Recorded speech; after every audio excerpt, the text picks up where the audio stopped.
And that was a great show. Thank you so much for being here. I'm only kidding. Welcome in, Joe Raineri alongside Dave Sharapan on a very exciting calm before the storm. Some would say here as we get ready for play-in action tomorrow. Next 48 hours, we'll have a lot of NBA playoffs. We'll have the finishing of the regular season for the NHL. And, of course, on Saturday, we'll have both of those playoffs off and running. So this is a fun time of year. It's a hectic time of year because you throw in a whole lot of Major League Baseball. And yes, maybe a golf tournament or two. The Kentucky Derby will be here before we know it.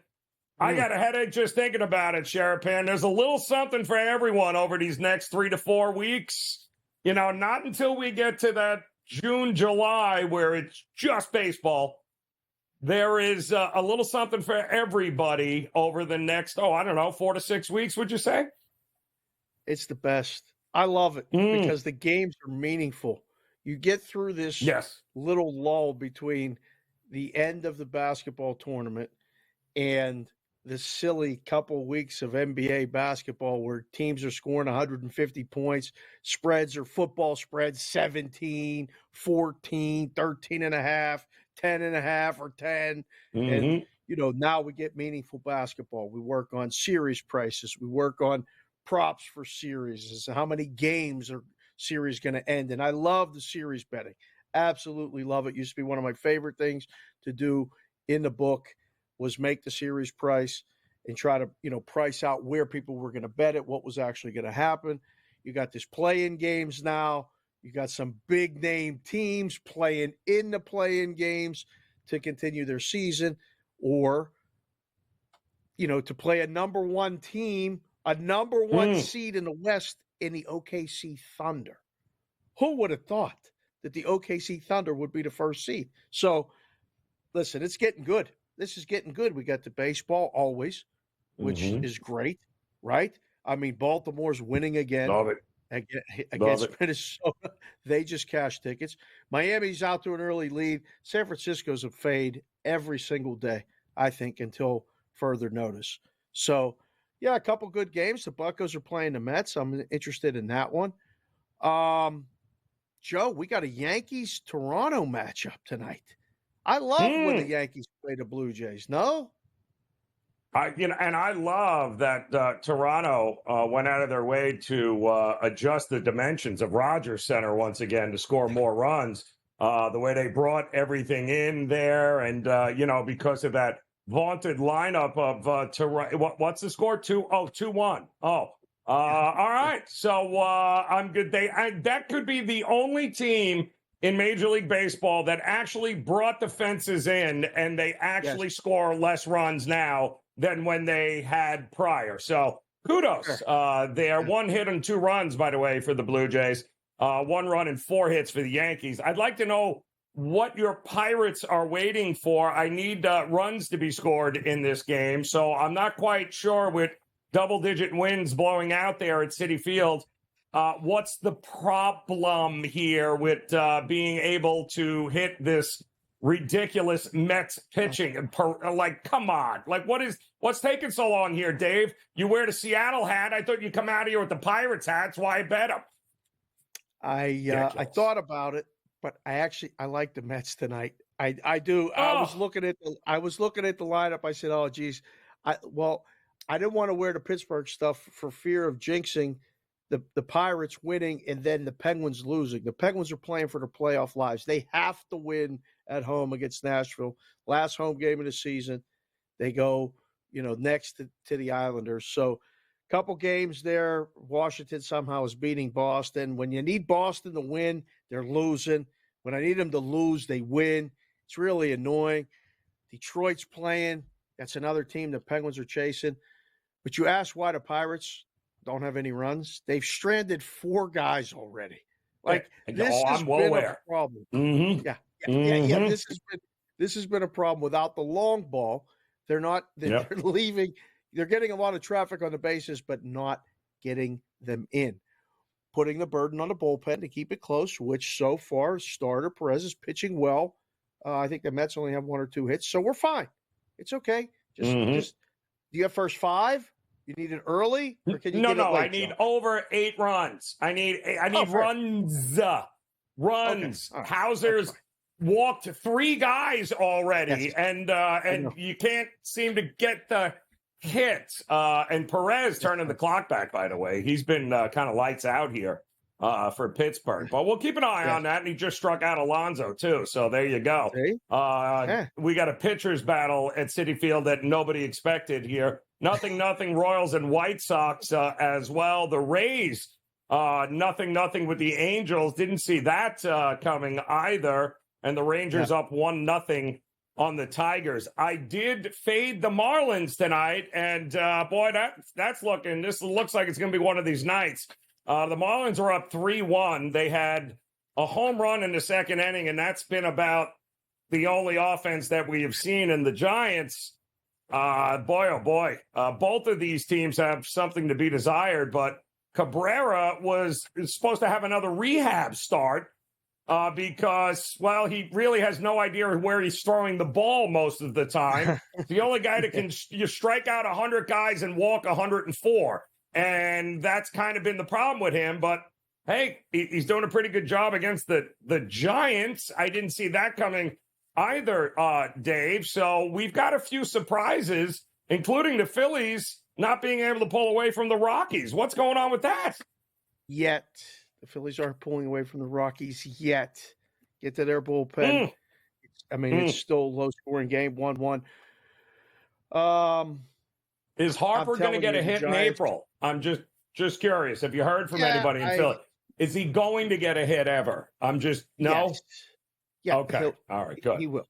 Hopefully tonight for you. But the Giants were favored in Tampa yesterday. The Giants are in Miami tonight. Favored. Okay. Harrison, Cabrera, the pitching matchup, but hard to believe they're favored, even against a team that's playing well below their expectations. Well, it was kind of a pick 'em. It wasn't, it was 115, 110. So yeah, it was 115. It was kind of a pick 'em. I mean, Harrison's a good young arm for the Giants. But again, Cabrera was not pitching. He was, in rehab assignments. And all of a sudden, they've run out of pitchers because Puke, I guess, was puking. And illness, whatever. Well, if you've ever watched him pitch, you'd throw up too. So he got the night off. He'd be good to go. I'm just saying, if you watch Puke pitch, it's hello, if the name fits, wear it. And it certainly has not been a good start here for the Marlins and their 3 wins. But the Giants coming in at 6-10. We need some runs there as well. We'll run down that scoreboard. We'll talk about the weekend that was, namely the Masters. We'll do that next here on InGame Live Primetime.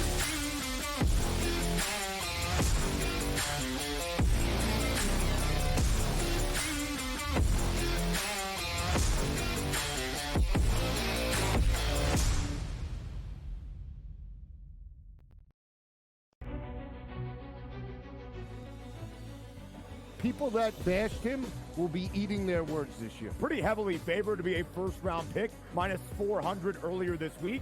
But that's not the surprise. If you're drafting J.J. McCarthy in the first half of the first round, you clearly believe not only is he a starter, he's going to be your starter for years to come. But a popular bet was under 3.5 wide receivers in the first round. The tape doesn't lie, baby.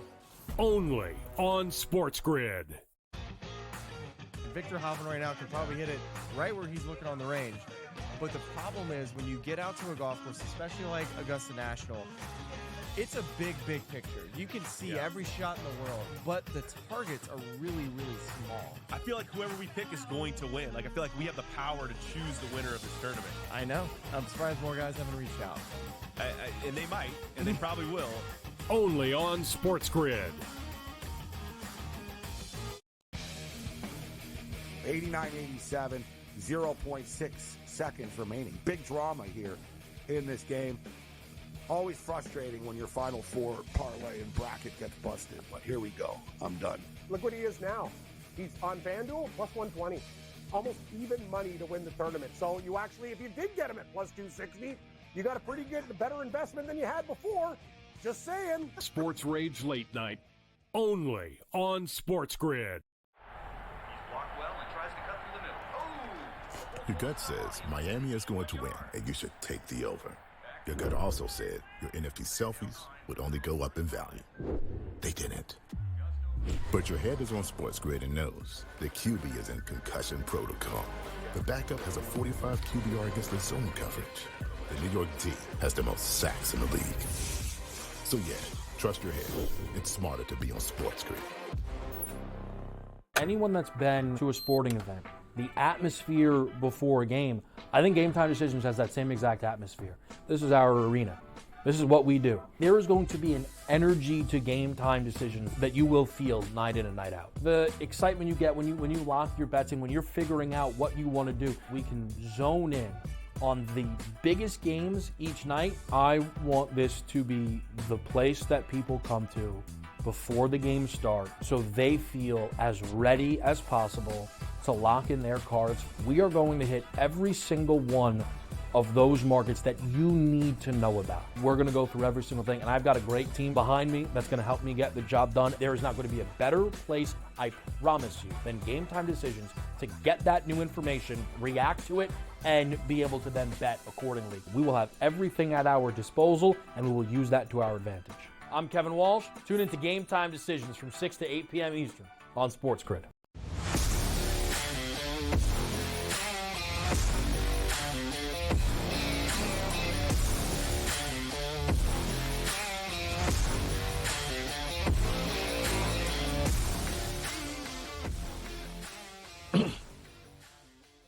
All right, welcome back in-game live primetime here on the SportsGrid Network. Joe Raineri alongside Dave Sharapan as the Yankees down 3-1 now. As looks like a Weeble Wobble just ran around first, slid into second. What's that, Varsho? I think that's who it is there. My goodness. Ground was shaking as he was rolling around there, but it's 3-1 now.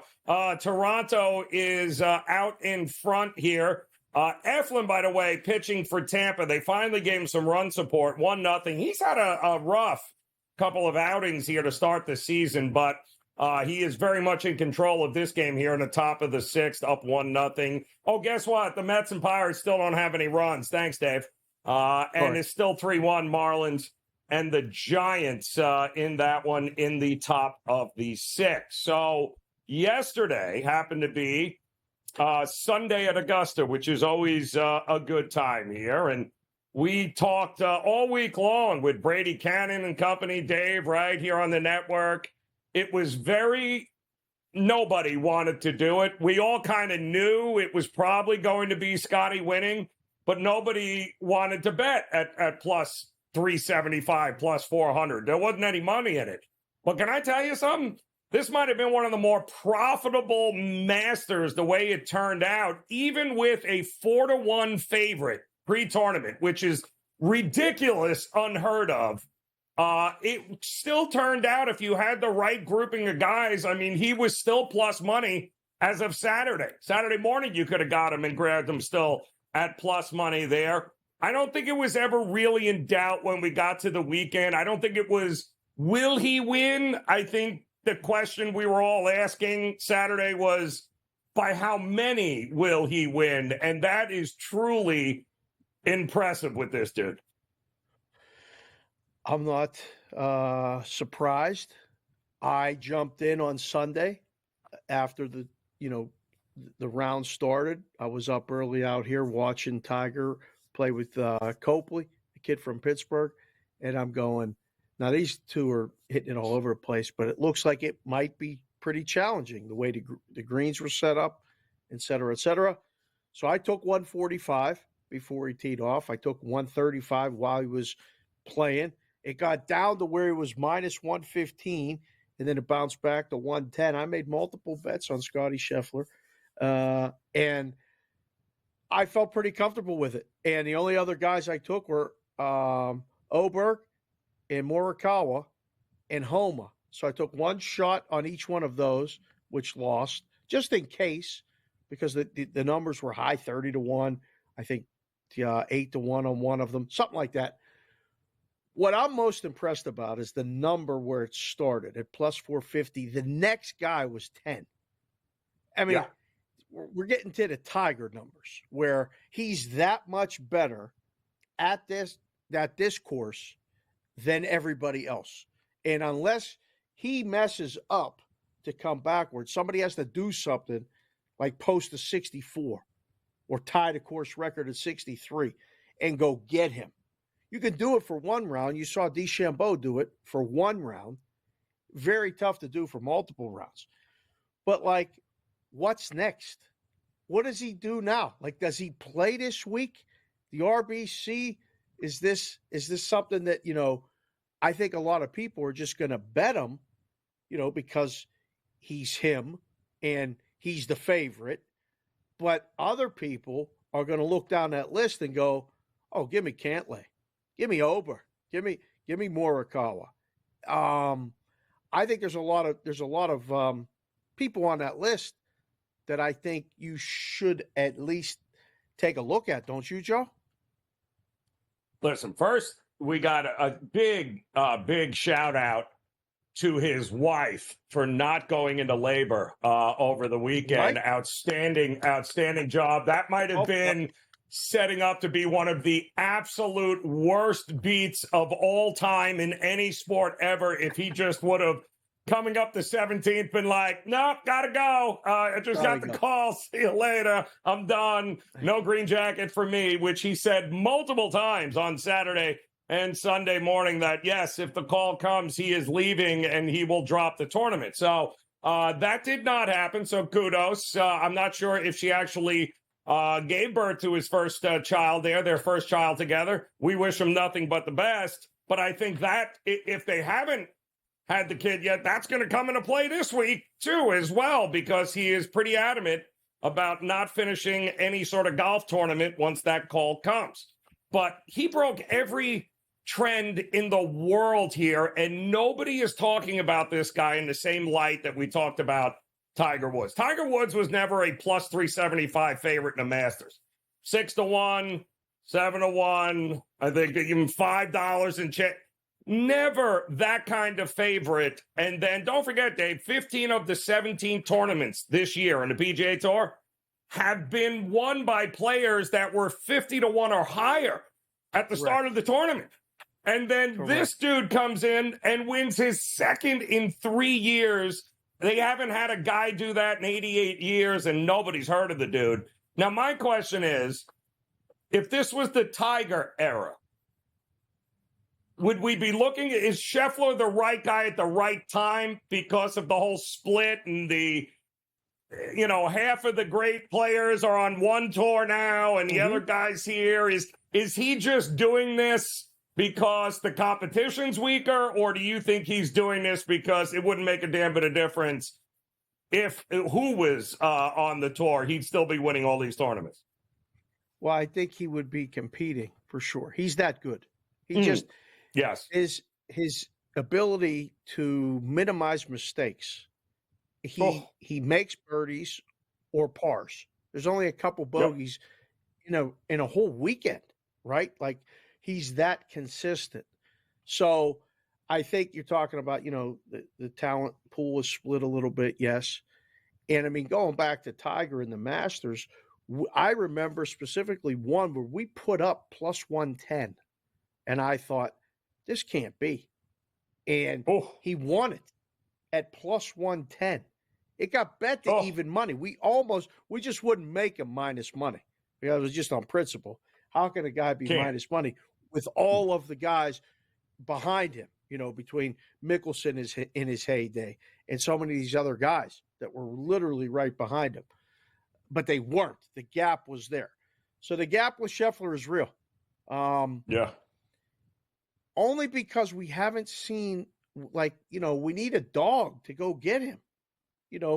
Tiger pushed himself, but Tiger had Mickelson waiting to take it right behind him. Right. Rory in his day waiting to take it. Like there would be a 65 by anybody.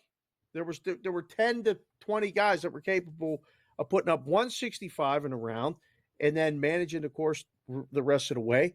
finishing at a nice number and, competing with Tiger. I didn't see it yesterday. I didn't see it over the weekend, right? I thought the kid did well. He was going to do it, and he didn't. No, yeah, fell apart. Yeah, and and he's another one who happened to win 2 majors during the COVID year. It's a little susceptible there. Nobody out on the golf course, smaller fields. Kudos, you still got to win. But, what we saw yesterday should not have been seen with a guy that's got, majors in his background. But I thought Aberg, the kid is 23 years old? He made a run for him. He's the only guy that made a run for him. But guess what? Scott, the minute he thought somebody was on his tail, it was birdie, birdie, birdie, birdie, par. It was like unbelievable. Oh, yeah, by the way, FanDuel has Scottie Scheffler already inserted at the PGA Championship, which is a month away, as the favorite at plus 500. It's a month away, and he's already plus 500 over at FanDuel.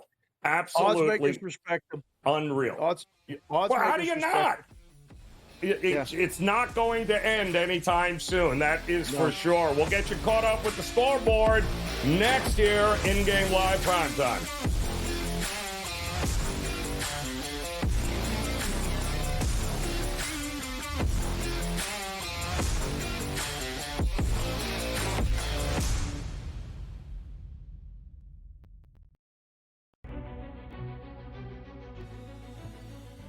People that bashed him will be eating their words this year. Pretty heavily favored to be a first-round pick, minus 400 earlier this week. But that's not the surprise. If you're drafting J.J. McCarthy in the first half of the first round, you clearly believe not only is he a starter, he's going to be your starter for years to come. But a popular bet was under 3.5 wide receivers in the first round. The tape doesn't lie, baby. Only on SportsGrid. Victor Hovland right now can probably hit it right where he's looking on the range. But the problem is when you get out to a golf course, especially like Augusta National, it's a big, big picture. You can see every shot in the world, but the targets are really, really small. I feel like whoever we pick is going to win. I feel like we have the power to choose the winner of this tournament. I know. I'm surprised more guys haven't reached out.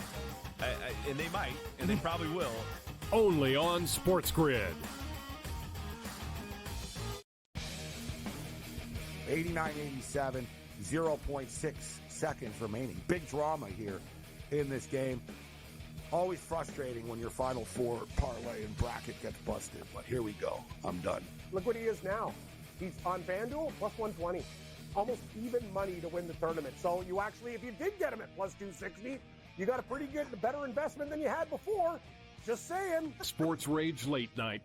Only on SportsGrid. Your gut says Miami is going to win, and you should take the over. Your gut also said your NFT selfies would only go up in value. They didn't. But your head is on SportsGrid and knows the QB is in concussion protocol. The backup has a 45 QBR against the zone coverage. The New York D has the most sacks in the league. So yeah, trust your head. It's smarter to be on SportsGrid. Anyone that's been to a sporting event, the atmosphere before a game, I think Game Time Decisions has that same exact atmosphere. This is our arena.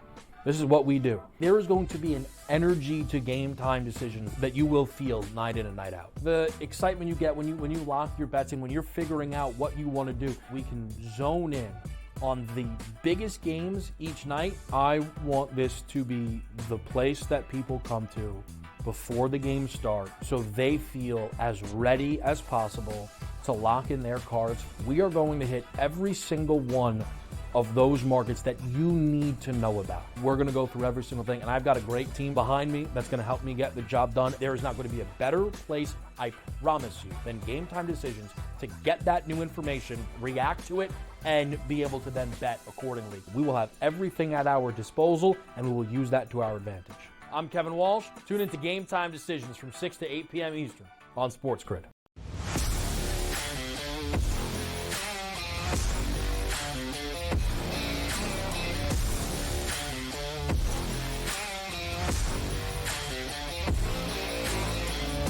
Oh, God. Get a couple of winning tickets up there, that's for sure. Oh, welcome back in here. It is InGame Live. We are prime time here on the Sports Grid Network. Joe Raineri alongside Dave Sharapan. We've got good news. We've got bad news.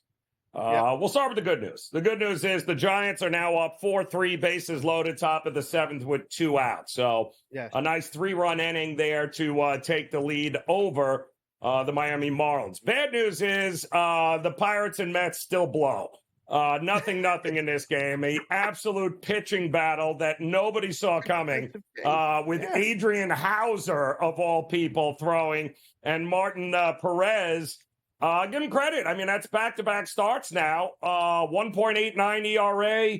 He had a very low FIP coming in. He has been really, really good. The problem was he only gave up 4 runs on 18 hits.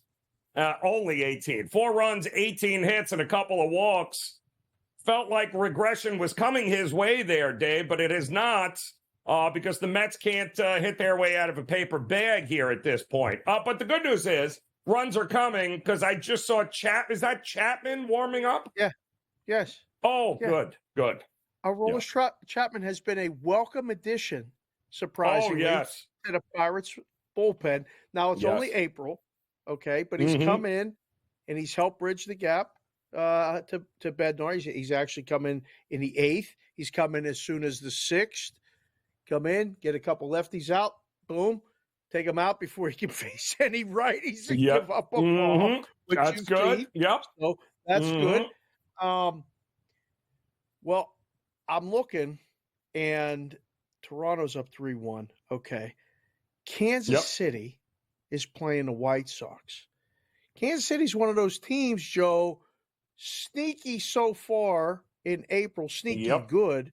White Sox, 2-13. 2-13. Automatic play against, especially when they're at home. Now, the price got adjusted pretty quickly today. I'm looking at the closing price, minus 165, minus 170. I mean, even with Lugo, I can't remember the last time Kansas City was a minus 170 favorite on the road over anybody. But we might have to go back to the Madison Bumgarner day when he was in there. And as before that, the kids will have to look this one up, Joe, but I know you'll know. Brett Saberhagen, right? Mark Gubicza, right? When those Kansas City teams were, the best team in baseball. But you see who else is who's losing right now? You just dug up some old dirt right there. My goodness, Mark Gubicza. Wow. What was next? Dan Quisenberry? Is that who you were going to throw out there next? And with the bullpen that I'm just saying. I mean, that was so old you had to dust it before you brought that up there, Dave. But the reality is George Brett ain't walking through that door anytime soon, and they're actually. We forget there was that stretch over the last decade, right? In those, when was it, Dave? When Perez was a part of those teams where the Royals were world champs, and they were pretty darn good too. There, they had a really good stretch of guys. What year was that they won it? 16? I think it was 2014.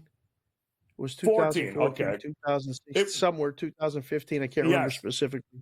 The boys can look it up. But they rode Madison Bumgarner in the playoffs. That was great. Yes, they did. Baseball playoffs are fun. And now I think more than ever, I did it last year, had a ridiculous exacta. Texas over Arizona was 375-1. The way the playoffs are structured, the teams can win from the bottom. Let's go switch to the NBA playoffs. All right. We got unbelievable graphic work by the boys. We got play-in games. Matchups are set. And all everybody's talking about, Joe, is how the East, the Knicks are the 2 seed. Are the Knicks a legitimate chance? I don't even want to say it out loud. Can the Knicks get to the NBA Finals? I don't think I'm ready for this. This New York, go, let's go New York. All this bing bong, all this other stuff they're going to bring back. The Garden is going to be rocking.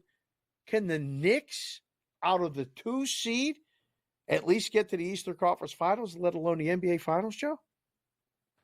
Well, kudos to Adam Silver and the NBA. Somehow or another, they managed to get to the final Sunday game number 82 yesterday. And the fact that 17 of the 20 spots in the playoff, Dave, were still not determined was actually pretty darn impressive. That because there were some horrific games yesterday. But, I mean, like you said, now all of a sudden you had the Knicks. There was a chance where Milwaukee was going to lose. And if Charlotte, because Charlotte ended up winning and beating Cleveland, if Chicago had finished the Knicks off, Milwaukee still would have finished with the number 2 seed, whether they had won or not. And obviously they didn't against Orlando. So there was a whole lot still at stake during those games yesterday, which was awesome.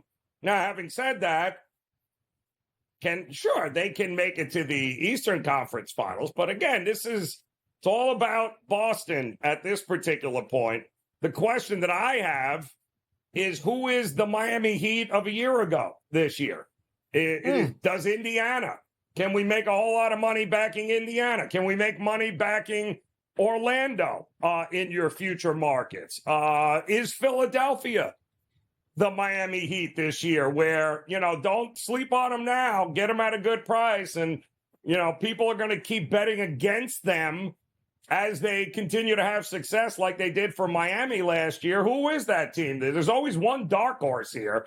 The cream will eventually rise to the top, but along the way, there can be some money made with some big underdogs here this year. Is it Miami? Is Miami this year's Miami again? Could that happen? Yeah, I give up. Okay. All right. I won't bet. Are you going to bet against them? I mean, not me. I ain't doing it. So the 7-8, right, Nope. is Sixers Heat. If the Sixers win, correct, they play the Knicks. Okay. Then the Heat are left to beat either the Bulls or the Hawks. That would put the Heat against the Celtics in the first round, which, as noted, super fan of the Boston Celtics, our own Patrick Foster, would say that's probably the team he doesn't want to see in the first round of the playoffs. Okay? Of course. Look at the series prices for the other 2 Eastern Conference series. Cleveland's minus 180 against Orlando. Could it be Orlando? I mean, the Pacers are only the Bucks are minus 150 against the Pacers. The Pacers won the season series. This wasn't the matchup that the Bucks wanted. I don't know. I don't even know if Giannis is going to play.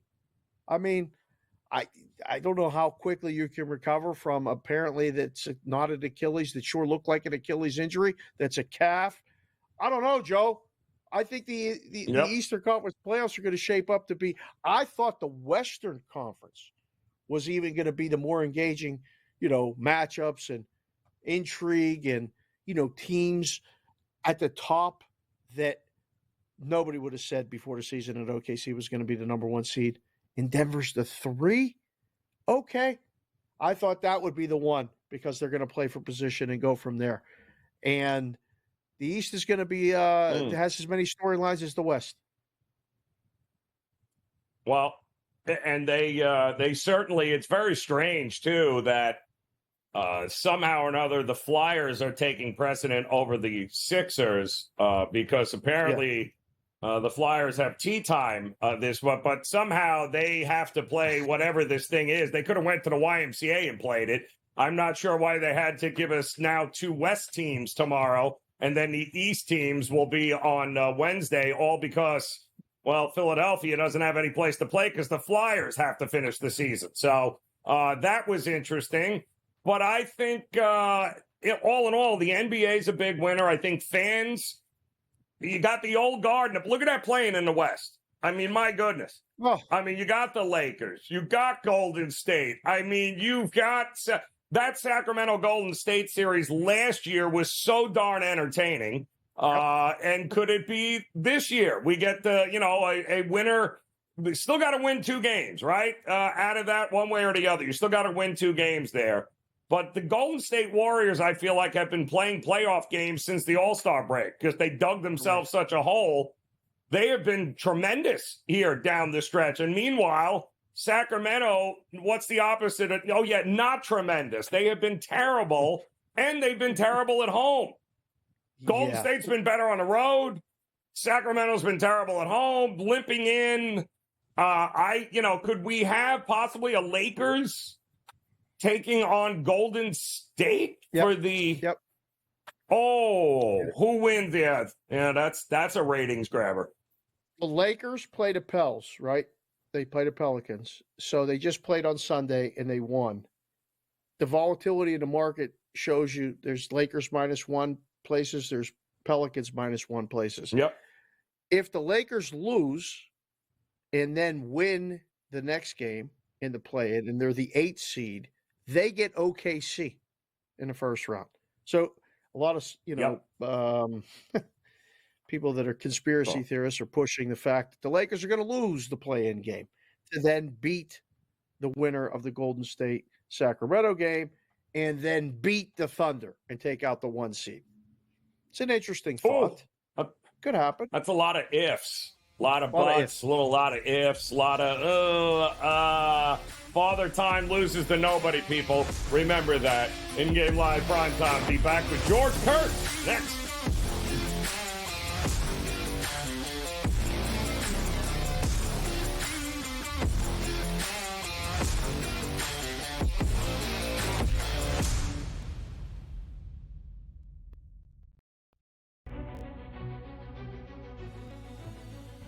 People that bashed him will be eating their words this year. Pretty heavily favored to be a first-round pick, -400 earlier this week.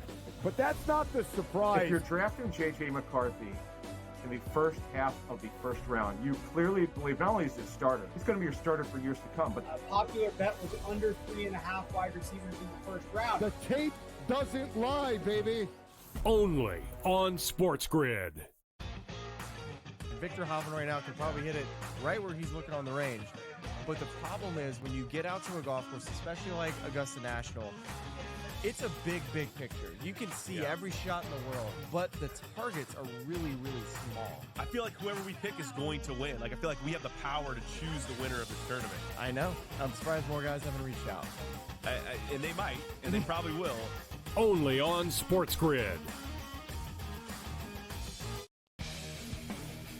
89-87, 0.6 seconds remaining. Big drama here in this game.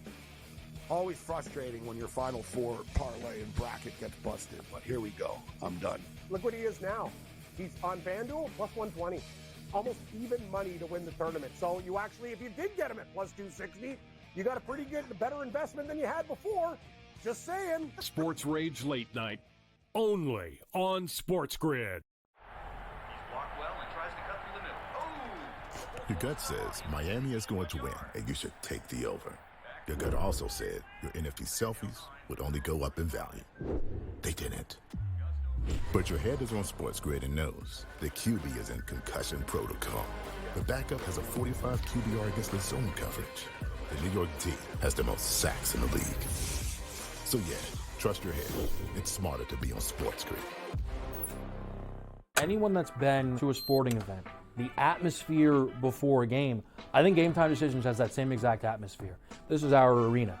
This is what we do. There is going to be an energy to Game Time Decisions that you will feel night in and night out. The excitement you get when you lock your bets in, when you're figuring out what you want to do, we can zone in on the biggest games each night. I want this to be the place that people come to before the games start so they feel as ready as possible to lock in their cards. We are going to hit every single one of those markets that you need to know about. We're going to go through every single thing, and I've got a great team behind me that's going to help me get the job done. There is not going to be a better place, I promise you, than Game Time Decisions to get that new information, react to it, and be able to then bet accordingly. We will have everything at our disposal, and we will use that to our advantage.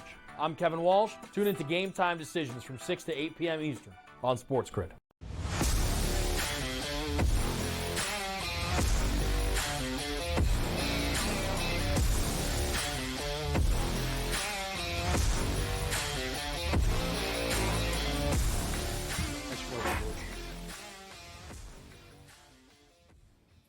All right, welcome back in-game live. We are PrimeTime here on this Monday. Joe Raineri alongside Dave Sharapan. We welcome in Mr. Chalk, the one and only, Mr. Kurtz in the house here, ready to roll. No doubt we'll be teasing a couple of chalky same-game parlays in just a minute here. But, George, we do have some updates.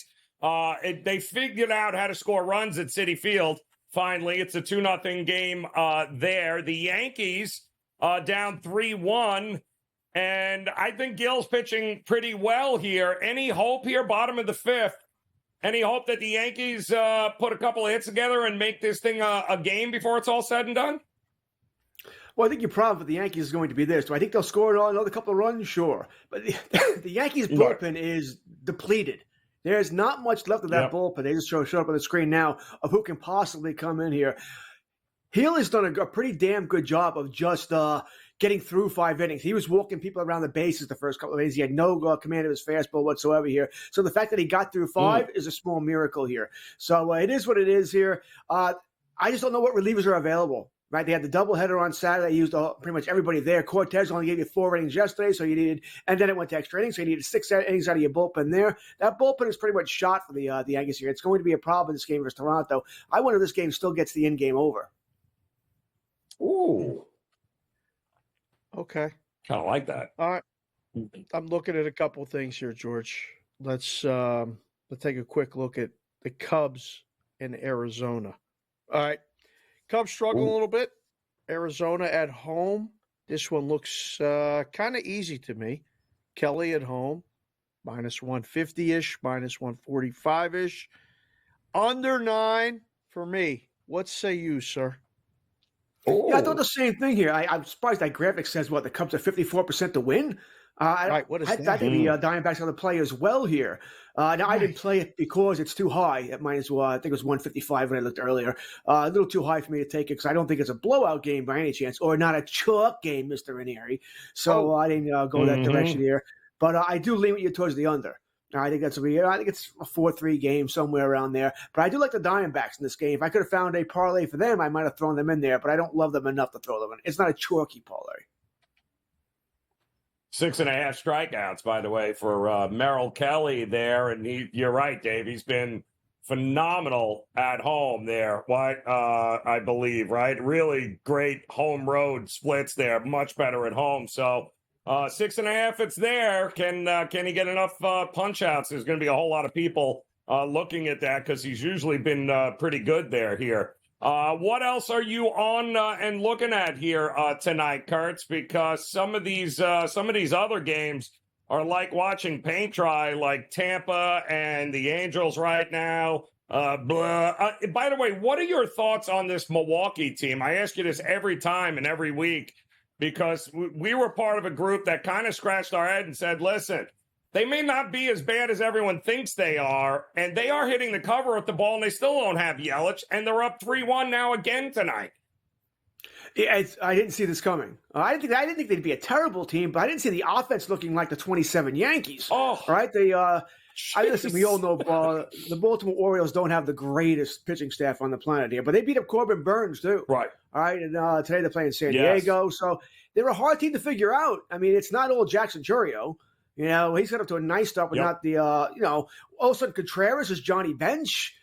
Who saw this coming? Nobody saw this coming here. I think it is just a hot start. Good for them. I don't see this continuing all season long here. I didn't touch the game tonight. I didn't touch a lot of these games tonight, really for the reason you mentioned. There are a lot of games that I really don't want to go with here. We got Texas going against Detroit here. I didn't know what to expect out of Lorenzen.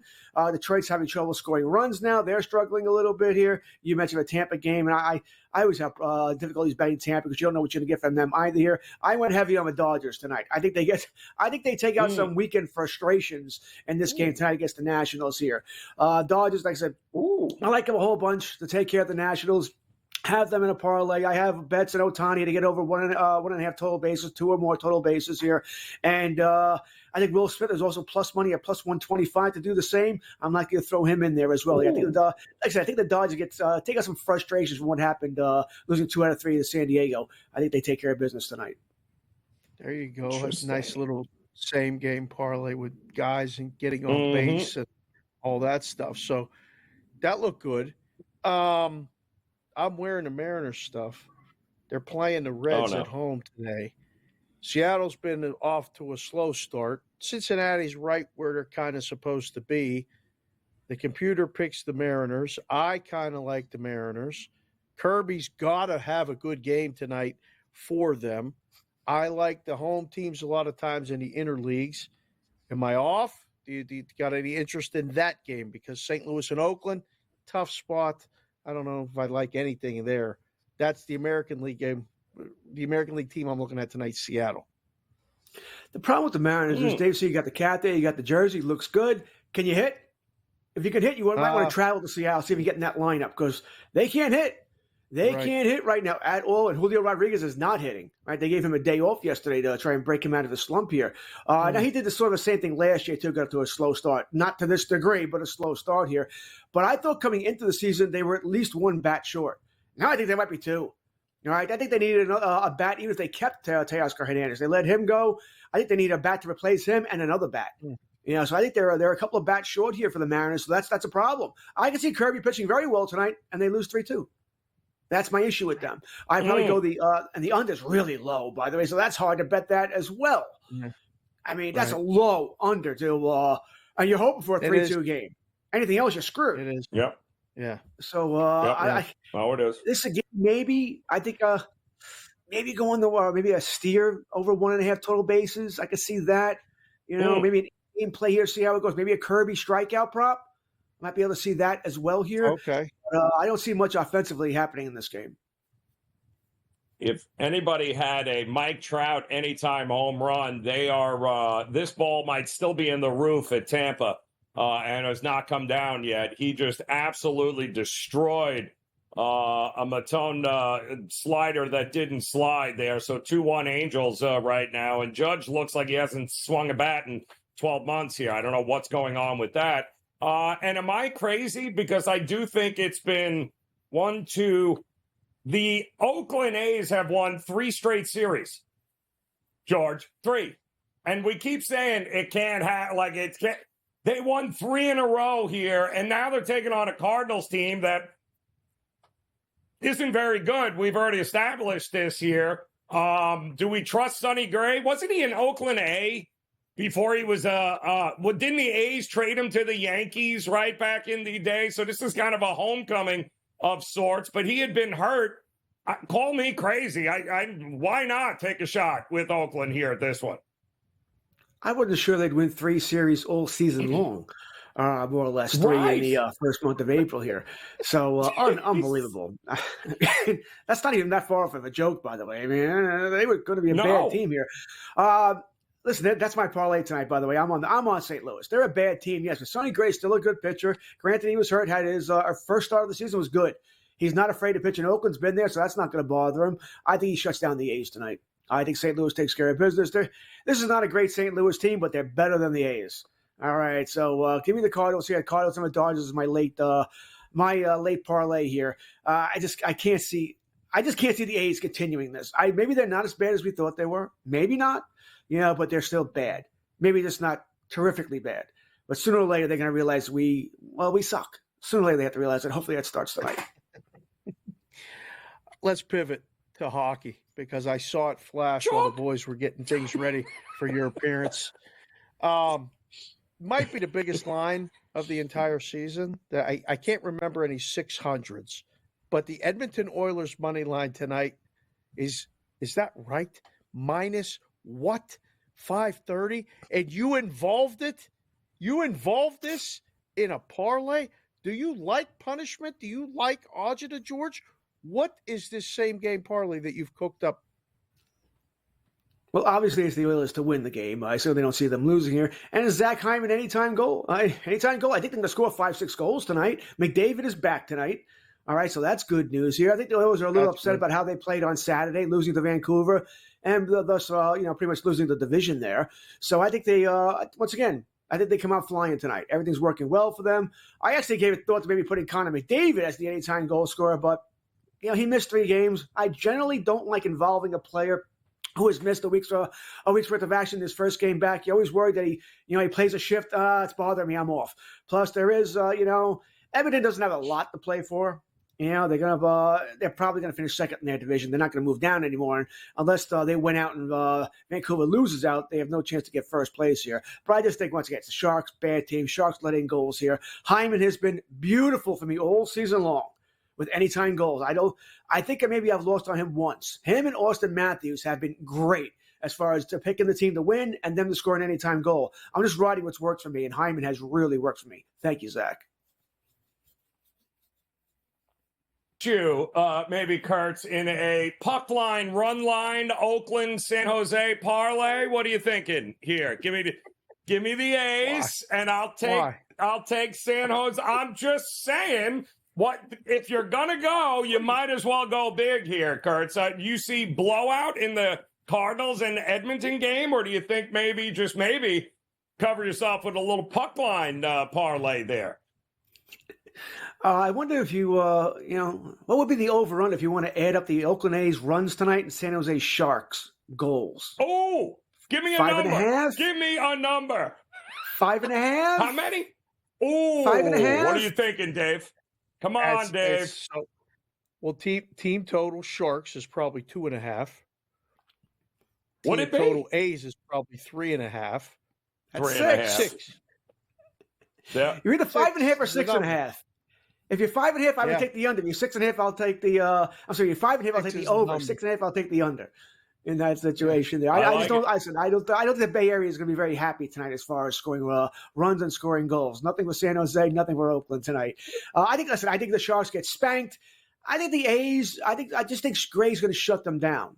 I don't think they're going to reach their 2.5. All right, I would definitely hit the under there. I think it's a 5-2 game, 6-2. So I just this should work out for me. Team total under. Just Hyman score goals. Let's get this out of the way, George, because after tonight, there's one more game left in the NHL that me and you got to talk about. You know what it is, all right? I think it's just you. Wednesday, I think I'm good. I know you're good. And you're winning tonight at the Devils 3-1. So hopefully you'll have nothing to play for, because if the Penguins can hold on tonight, 3-2 right now after 2 against Nashville, me and you are not talking on Wednesday. I'm not talking. I don't want to talk. If the Penguins have to win that game and lose, I will wear the Islander jersey on all of the shows Thursday. That's my deal. Okay? I don't have a hat. I will wear the Islander stuff all over. I'll pick the Mets hat out because it's orange and blue. Are the Penguins going to make the playoffs, George? If they win tonight, I think they will. Because you just said it. I don't think the Islanders will play much on Wednesday other than a goalie. You can't escape Sorokin or Varlamov, but I don't think Dobson plays. He didn't play tonight. They'll rest him again. I wouldn't play Bo Horvat. I probably wouldn't play Barzal in that game. It's pointless. You're already stuck in your position. Give these guys an extra rest. Is there any way I can play neither make the playoffs, Kurtz? That would be really the best outcome here. Good luck, Kurtz. We'll close out the hour next.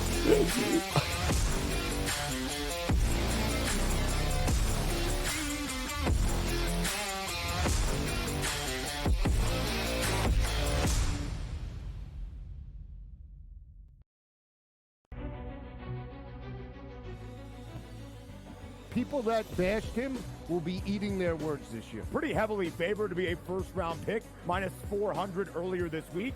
But that's not the surprise. If you're drafting J.J. McCarthy in the first half of the first round, you clearly believe not only is he a starter, he's going to be your starter for years to come. But a popular bet was under 3.5 wide receivers in the first round. The tape doesn't lie, baby. Only on SportsGrid. Victor Hovland right now can probably hit it right where he's looking on the range. But the problem is when you get out to a golf course, especially like Augusta National, it's a big, big picture. You can see every shot in the world, but the targets are really, really small. I feel like whoever we pick is going to win. Like, I feel like we have the power to choose the winner of this tournament. I know. I'm surprised more guys haven't reached out. And they might, and they probably will. Only on SportsGrid. 89-87, 0.6 seconds remaining. Big drama here in this game.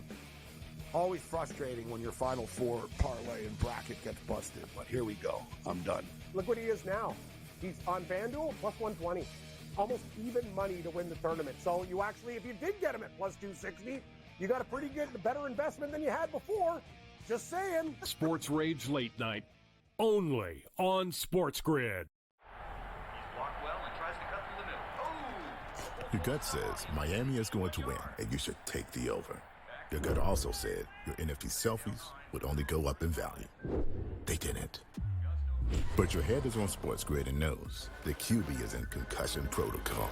The backup has a 45 QBR against the zone coverage. The New York D has the most sacks in the league. So yeah, trust your head. It's smarter to be on SportsGrid. Anyone that's been to a sporting event, the atmosphere before a game, I think Game Time Decisions has that same exact atmosphere. This is our arena. This is what we do. There is going to be an energy to Game Time Decisions that you will feel night in and night out. The excitement you get when you lock your bets in, when you're figuring out what you want to do, we can zone in on the biggest games each night. I want this to be the place that people come to before the games start so they feel as ready as possible to lock in their cards. We are going to hit every single one of those markets that you need to know about. We're going to go through every single thing, and I've got a great team behind me that's going to help me get the job done. There is not going to be a better place, I promise you, than Game Time Decisions to get that new information, react to it, and be able to then bet accordingly. We will have everything at our disposal, and we will use that to our advantage. I'm Kevin Walsh. Tune into Game Time Decisions from 6 to 8 p.m. Eastern on SportsGrid.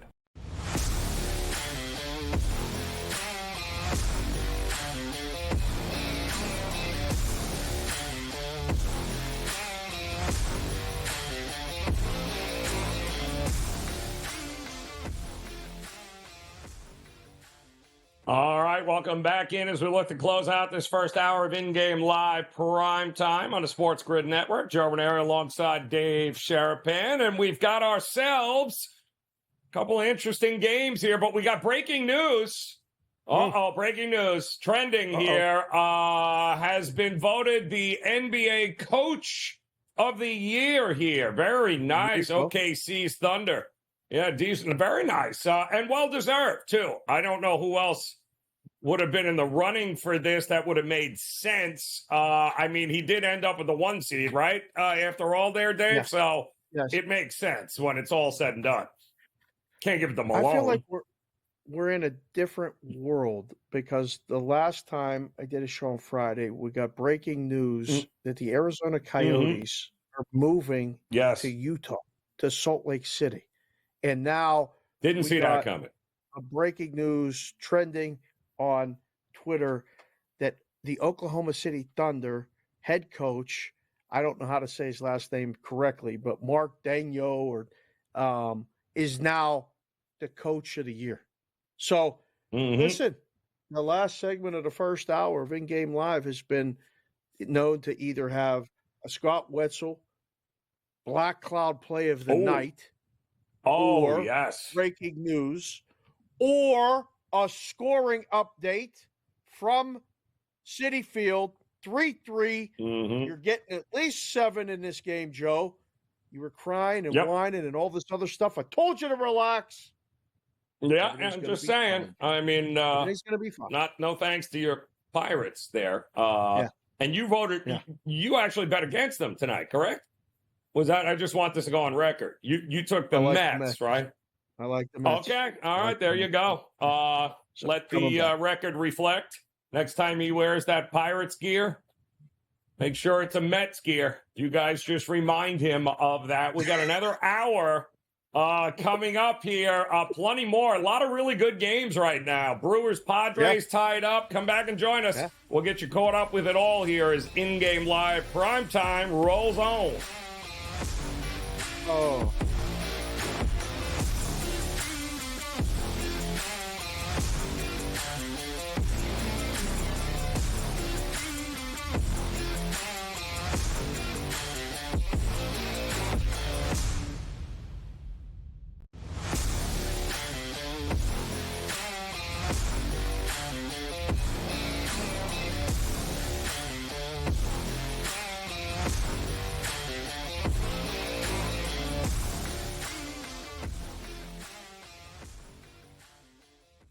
All right, welcome back in. It is InGame Live, and it is prime time on a Monday. Thanks so much for stopping by here on the SportsGrid Network. Joe Raineri alongside Dave Sharapan, and we got ourselves some really good Major League Baseball games going on, close games here tonight, including, we got 1-0 Texas and Detroit. Dave, I don't know if that game was updated or not. I'm still seeing a 1-0 situation there. The Rangers shutting out the Tigers. They're in the bottom of the ninth there with 1 out. So can the Rangers go on the road and shut out the Tigers? We've got the Giants in the top of the ninth.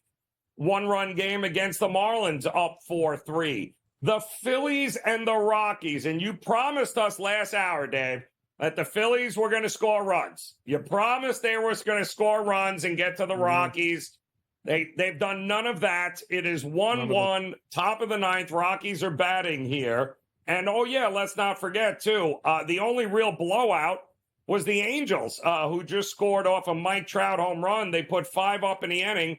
So it's 5-1 now in Tampa, and the Pirates and Mets also knotted up 3 apiece. And I think they just got out of that inning with no more damage. So how did your White Sox do, by the way? Right now, the White Sox are still trailing 2-0 to the Royals. Oh, all right. The White Sox That's close. They team total awful. Under, first 5 under. Yes. You got to be careful that the other team, like if you want to kind of go other team over, if you're not confident with just the game under. But man, oh man, the White Sox are going to be legitimately. There's markets that have the worst team in baseball. And before the season, it was Oakland, because of the season win number, or it was Colorado because of them being in the NL West. The White Sox are now the co-favorite in those markets because 2-13 is hard to recover from. They're not scoring any runs. Like they are scoring zero or we had a guy who used to say this in the risk room. They're a binary team.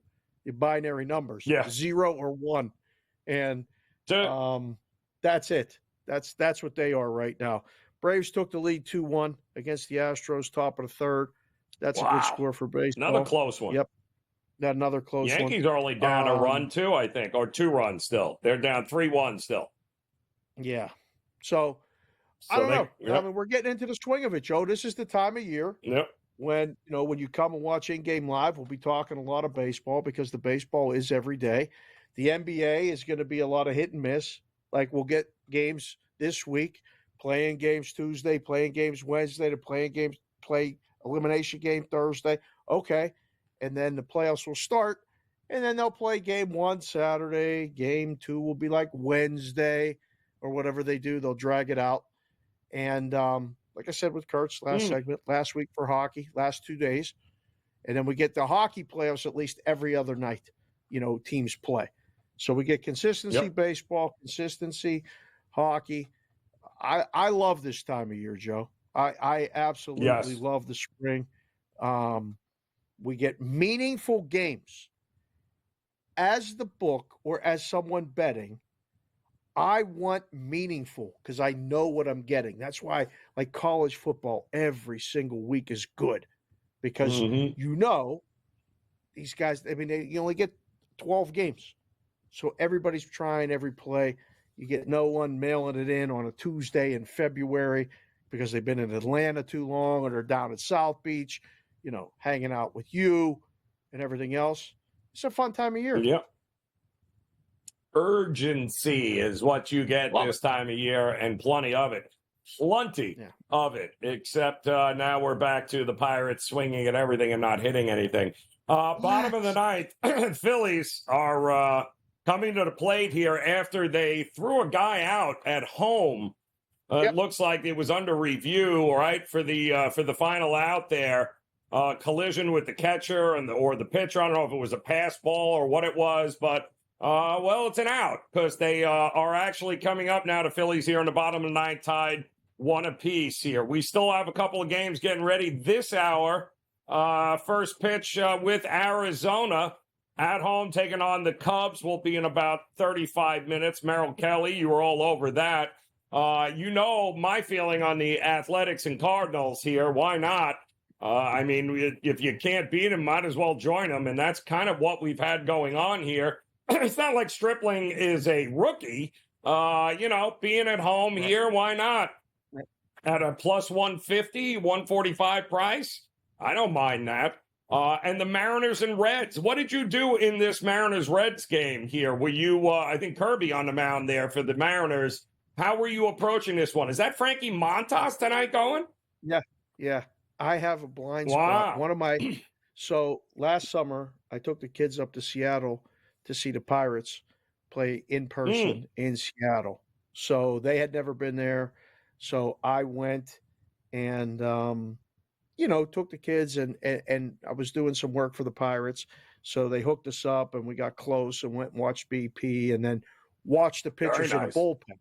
And I became like I saw Kirby and I saw Castillo pitch back to back, and I'm like, whoo, boy, these boys can throw, right? Like up close when you see 98 and that noise. Yep. So I'm a little partial to Kirby when he pitches. Now, he didn't pitch good the last outing. That's why I like him in the interleague matchup, where this will probably be the only time the Reds will see him. So maybe they saw him once last year. So I like Kirby with the strikeout stuff tonight. I like the Mariners. I like him to pitch at least a quality start. So there's bets like 16.5 outs, to get to the 6th inning, something like that. I like Kirby to have a good outing. Now, Kurtz is right. The Mariners can't score. They may lose this game 3-2. This may be nothing but aggravation. Books know this and put the total at 7. I'm not comfortable with 7. I'd love to have 7.5. Right? That's tough. How about no run in the first inning? Oof. No run in the first inning. I like where you're going with that. I like that. We got to look at that. Yeah. Let's look at that price. I like that a lot, actually. And you know who else can't score? It looks like the Tigers have been shut out there against at home, no less, at Comerica against the Rangers, 1-0 in that game there. And it looks like the Rays, well, don't sleep on them here. Bottom of the 8th, they've already put a couple of runs across. Nobody out. It's 5-3 now, Dave, in the 8th. So that thing is trending towards the over. The Mets and Pirates still knotted up 3 apiece here. And the Brewers and Padres, the Padres just opened it up. Bases loaded, double, 6-3 now. The Padres on top of the Brewers. So we've got much more in Major League Baseball to get you caught up with. We'll take a look at the playing games for tomorrow night. Mark Zinno will swing by, give us his thoughts about what we're going to see here over the next 48 hours in the NBA. Plenty to get to here as in-game live primetime continues on this Monday on the Grid.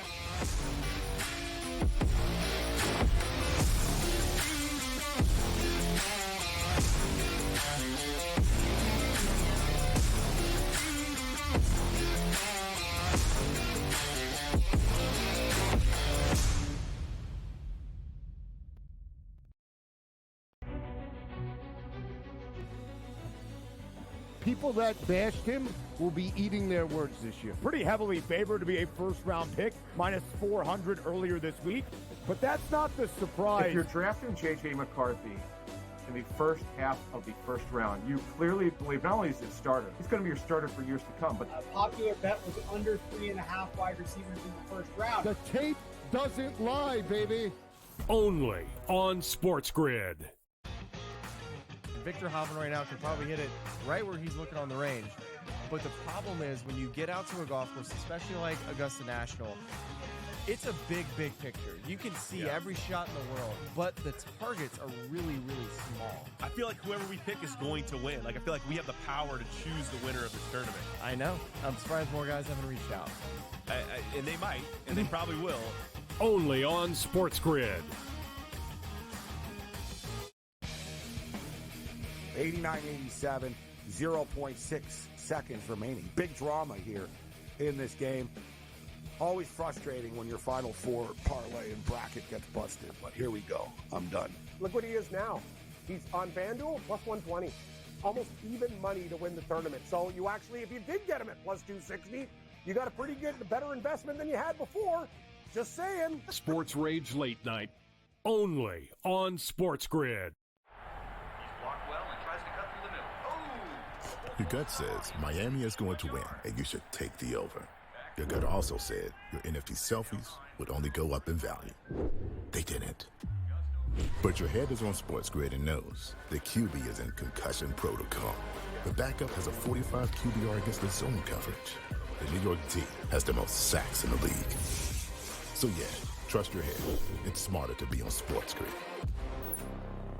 Anyone that's been to a sporting event, the atmosphere before a game, I think Game Time Decisions has that same exact atmosphere.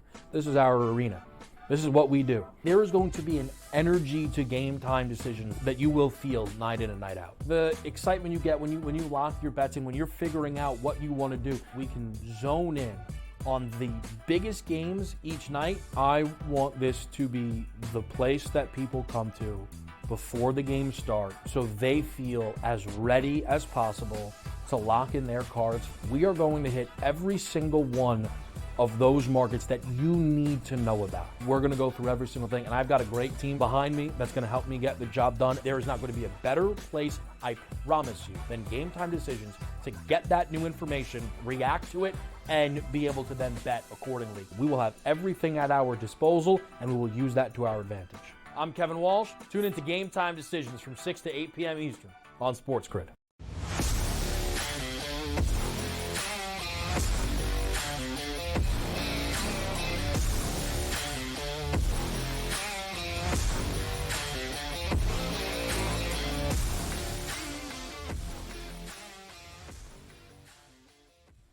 All right, welcome back in here, InGame Live. We are PrimeTime on a Monday, and we got ourselves some extra baseball right now on the diamond as the Phillies just refuse to hit the ball or score any runs. So it is 1-1 heading into the 10th inning right now. A lot of very close games here, and we welcome in our good friend Mark Zinno now to try and make heads or tails of what's happening here. And we're looking at the Mets all tied up 3 apiece. Looks like I need the Giants to close this out against the Marlins would be fantastic. 1-0. This is a lot of low-scoring games here tonight, Zin. A lot of unders on the board here. What were you looking at? Well, with the exception of San Diego, Milwaukee, which when I saw the number this morning and the total for the game at 8.5, I was shocked. I mean, outside of the Braves and Dodgers, these are the 2 best lineups in baseball, the highest scoring lineups in baseball. They're top 5 in home runs, top 5 in runs, top 5 in OPS. They're pretty much top 10 at least in every major offensive category, WRC plus, OPS, batting average. I mean, they hit the snot out of the ball. And at 8.5, what a no sweat cash that was for me with the Brewers and Padres. I don't care who's on the mound and who's starting in either one of these teams. These teams are going to score, man. They can hit and they can score. So I know tomorrow you won't see an 8.5. You'll see a 9.5. That's for sure. But Brewers and Padres, the one round of people that are actually hitting the baseball here so far. Tell you what, it's a little bit surprising, but it's not. Your Yankees are trailing tonight against Toronto, okay? Yeah. But a lot of people are saying they're the best team in baseball, and I couldn't wait to get both of you on because the argument could be made, Zin, like we talked about it before the season. They're playing well top to bottom, and Cole he's not coming back anytime soon. No. Is this the best team in baseball as of April 15th? Well, I mean, look, record-wise, you can't deny what they've done. But, again, can we settle down with 2.5 weeks of baseball before we start crowning anybody for that matter? Thank you. I mean, look, was it last year or 2 years ago? I think it was 2 years ago. The Yankees got incredibly great pitching to start the year from a bunch of nobodies, right? Through April and May, they got incredibly great starting pitching from a bunch of nobodies. And then what happened? It all tailed off. It all fell apart, and they patchworked it for the rest of the season. They got knocked out of the playoffs, I think, not in the wild card round, the divisional round, to the Astros because they just don't have the pitching. So for all these guys, the Lucas Gills of the world and the Clark Schmidts and everything else, I mean, I don't have a big enough sample size to know that these guys are actually going to be able to do this for 6 months. One, can they stay healthy? Two, can they make 30 starts? Is the other question, right? I mean, are they going to be good enough to make 30 starts and make them, make 20 of those quality starts enough for you to give your team a chance to go and win a ball game with the lineup that you have? And if that's the case, they're still doing it come Memorial Day into June. Okay, let's have that conversation. And I'll sit here and be the first one to say I was wrong. I was wrong about these guys. They actually can pitch. Okay, I'll be pleasantly happy to be wrong, but it's too early for me to make that determination after 2.5 weeks of pitching. Yeah, it's a little early here, but the good news is we still have 3 games coming up here tonight. And I think the Seattle and the Cincinnati game is going to be sneaky good there. We've got a lot of love for Arizona coming up here against the Cubs, and then the Dodgers playing Washington. So which game do you like out of these 3 late ones? I didn't want to see. I looked at the Cubs and Diamondbacks, and I didn't really want to go against Merrill Kelly because he's been good at home and he's been pretty consistent, more consistent than Brendan Pfaadt, who got rocked the other day. But this is another Cubs team. Now, when you look at it, guys, I mean, they're hitting the heck out of the baseball. They are. I mean, they've been scoring runs. They've tailed off over the weekend series, which kind of hurt their numbers a little bit, falling out of the top 10. But that was another team that was scoring a bunch. So, I looked maybe to the over in this game, but I just didn't want to play against Merrill Kelly because I'm not really 100% sure, what kind of start you're going to – is he going to have that bad start after his, 2 or 3 good ones to start the year? It's kind of just tough to figure out. It wasn't enough for me to play against him, though.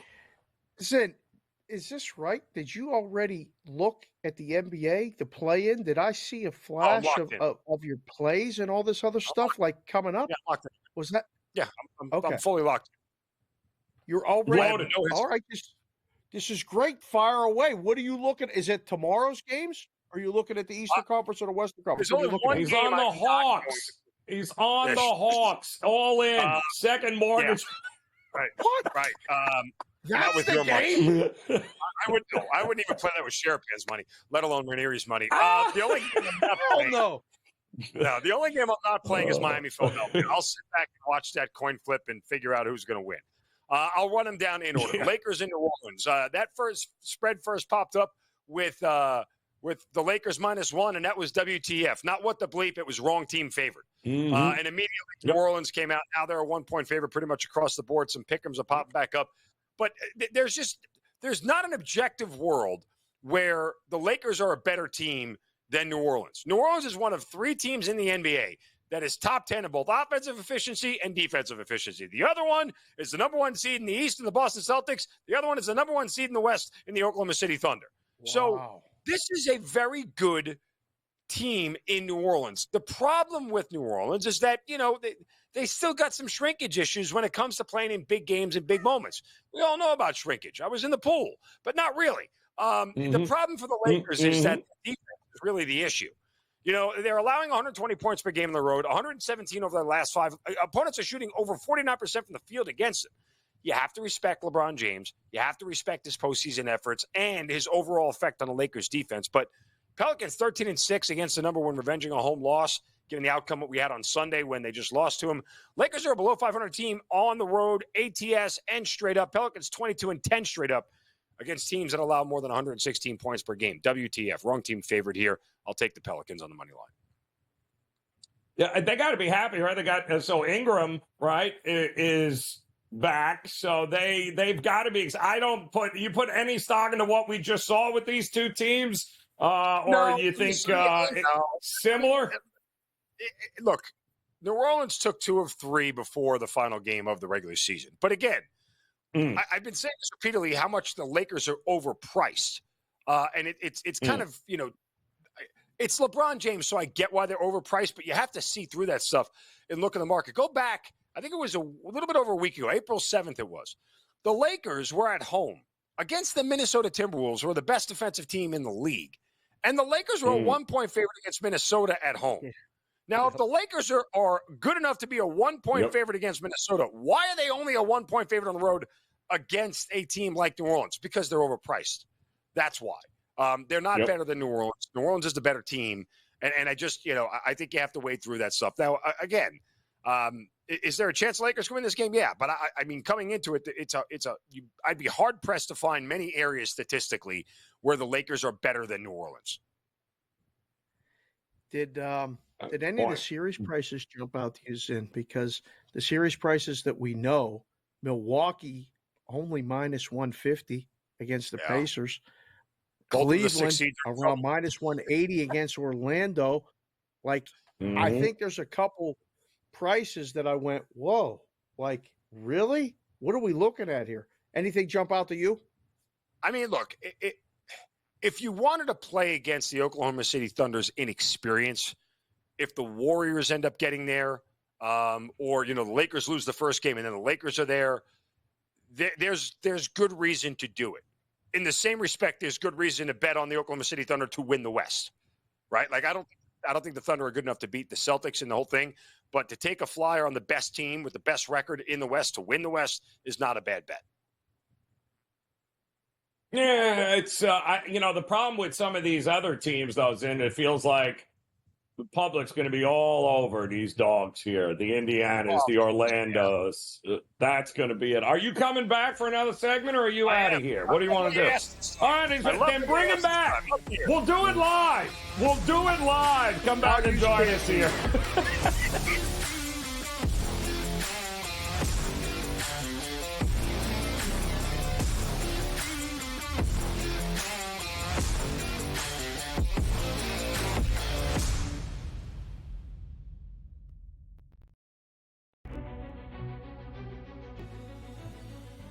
People that bashed him will be eating their words this year. Pretty heavily favored to be a first-round pick, minus 400 earlier this week.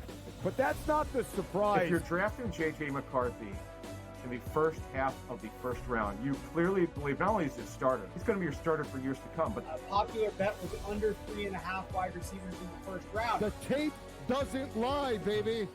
Only on SportsGrid. Victor Hovland right now can probably hit it right where he's looking on the range. But the problem is when you get out to a golf course, especially like Augusta National, it's a big, big picture. You can see every shot in the world, but the targets are really, really small. I feel like whoever we pick is going to win. Like, I feel like we have the power to choose the winner of this tournament. I know. I'm surprised more guys haven't reached out. And they might, and they probably will. Only on SportsGrid. 89-87, 0.6 seconds remaining. Big drama here in this game. Always frustrating when your Final Four parlay and bracket gets busted, but here we go. I'm done. Look what he is now. He's on FanDuel, plus 120. Almost even money to win the tournament. So you actually, if you did get him at plus 260, you got a pretty good, better investment than you had before. Just saying. Sports Rage Late Night. Only on SportsGrid. Your gut says Miami is going to win, and you should take the over. Your gut also said your NFT selfies would only go up in value. They didn't. But your head is on SportsGrid and knows the QB is in concussion protocol.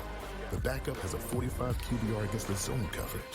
The New York D has the most sacks in the league. So yeah, trust your head. It's smarter to be on SportsGrid.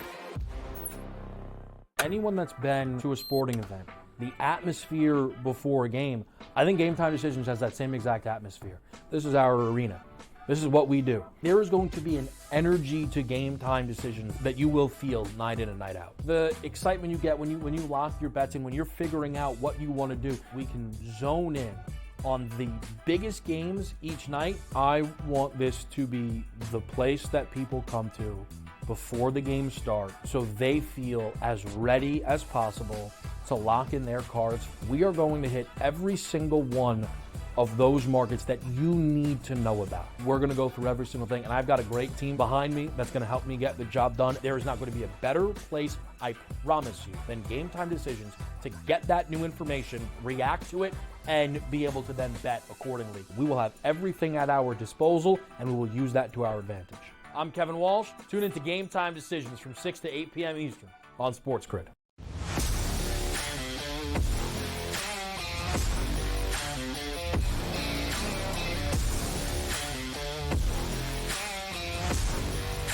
Real. Attaboy, Giants. The unders keep rolling along here in Major League Baseball tonight. Hopefully, it won't be the same in the next couple of days when we look at the NBA play-in games. Although, don't tell the market that they keep betting unders in the association. Joe Raineri alongside Dave Sharapan. Mark Zinno back for a second round here, and we were just talking about some of these very low-score games in Major League Baseball, but I am kind of shocked. We mentioned the Lakers in New Orleans. That's been hammered to the under. Golden State, we're seeing getting money to the under against Sacramento. I bet the over in both of them, Zin, because I get it. It's the playoffs. It's all. Listen, man, Father Time and the Lakers ain't laying out in a play-in game. In which, even if they, it's not going to happen. So they're going to try to outscore one another big time, I think, in that game because they know it's a marathon, not a sprint here. Are you looking at overs or unders coming up in these games? Well, the first game between the Lakers and Pelicans, I don't really have a sense on the total per se. I just didn't notice how much has been bought down. But the Golden State and Sacramento, it's been bought down by a touchdown, guys. I mean, this is 6 points. It's kind of insane. Now, when this thing opened up at 226, I thought the number was too low. Now, it's been bet down to 223, 223 and a half. But if you look at the 4 games between these teams during the regular season, 3 of them went over this number easily. The one that didn't, the Kings were without De'Aaron Fox in that game. Also, 3 of the 4 regular season meetings were decided by 1 point. What does that mean? These two teams play close games. They're going to be pushing each other back and forth. Speaking of pushing, Warriors are 11th in pace. Kings are 14th. So not very at the top, but above, 15, 16, top half of the league. But they're both top 15 shooting teams. Both teams average 118 points per game. Kings 118 at home. Warriors 118 on the road. 3 of the 4 totals that closed during the regular season were all at 236 or higher. The one that was not, you guessed it, the game without De'Aaron Fox. Last time I checked, De'Aaron Fox has every intention of playing in this game. I think these two teams push each other. I would be shocked if these teams both don't get to 110. Right? I just don't see that level of defense on either one. And look, Sacramento knows that they're going to have to score to be able to win this game. Does Sacramento feel like the team that's going to get into a defensive slog with anybody? Because if they are, I haven't really seen it this year, except for the last week plus during the regular season, where none of those games really mattered per se, because they all knew that they were going to the playoffs. It was just a matter of seeding.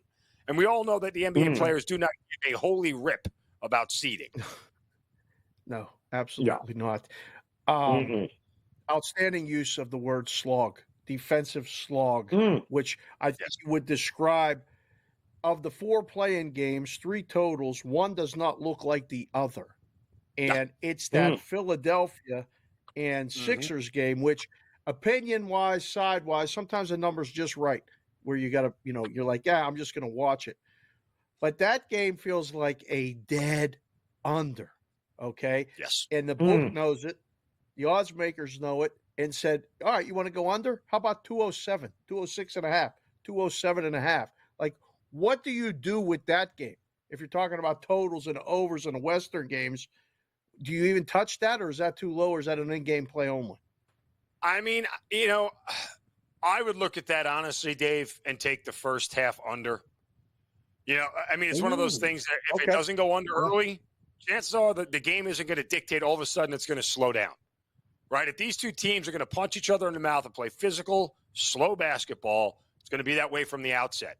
And it doesn't go under for the full game, likely without it going under in the first half. I'd be hard-pressed to see these two teams score 110, 115 points in the first half and then not score 100 in the second, right? Even if you get that little amp of defense. So I would look at under 106 and a half, 107 for the first half number, and that's the way I would play it because I genuinely don't believe that if those two teams are going to play with any semblance of offense, it's going to start early.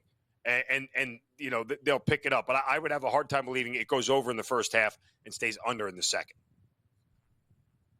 So what is what are the dogs we're looking at here in round 1 once we get this thing off and running here? Because Indiana's going to get a lot of love.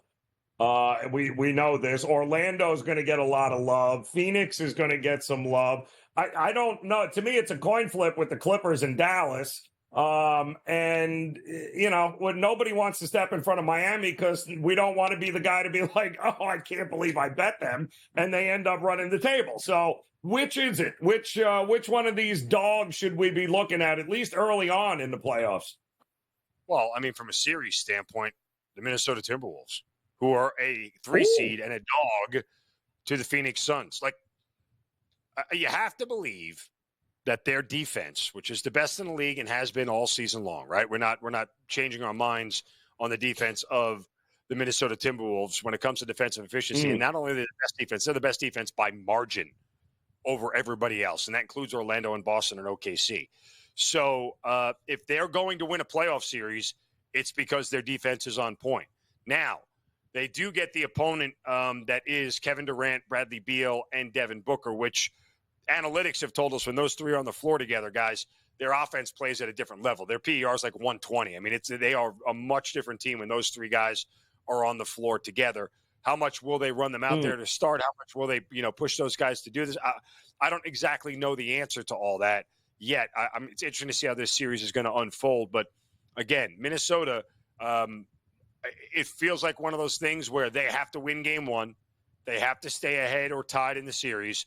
If they get down, guess what?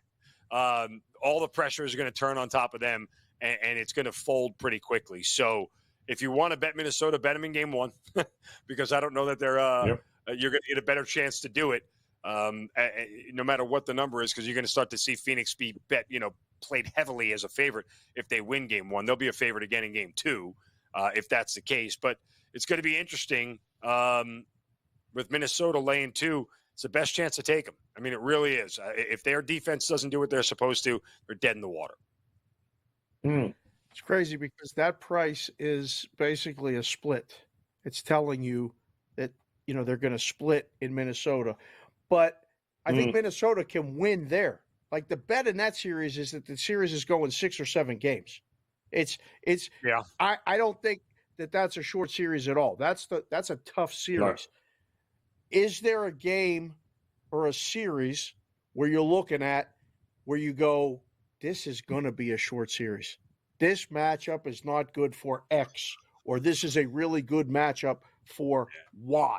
Zin, I don't know. Mean, is there one? Yeah.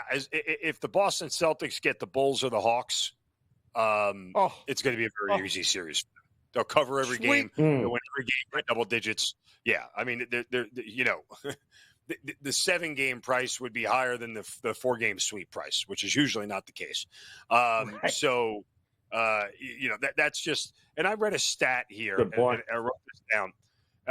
1 and 2 seeds. Since 2005, guys, 1 and 2 seeds, when favored by 4 or more, are 60% ATS, 173, 114, and 7.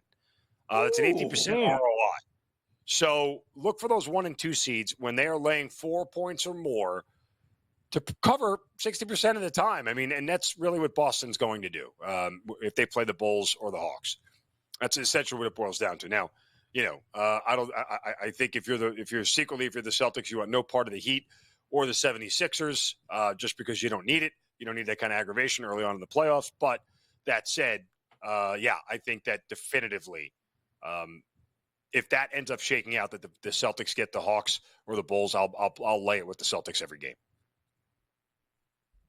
Yeah, I was going to say, how do we approach? Is there any way to approach betting the Celtics at all to win? And I mean, I guess you would have to bet them now because as this starts to roll along, and like you said, if they bum rush Atlanta, they bum rush, Chicago, whatever it is, the number's just going to keep dropping here. Is it not? I mean, if you like the Celtics, I guess now is the time to bet them.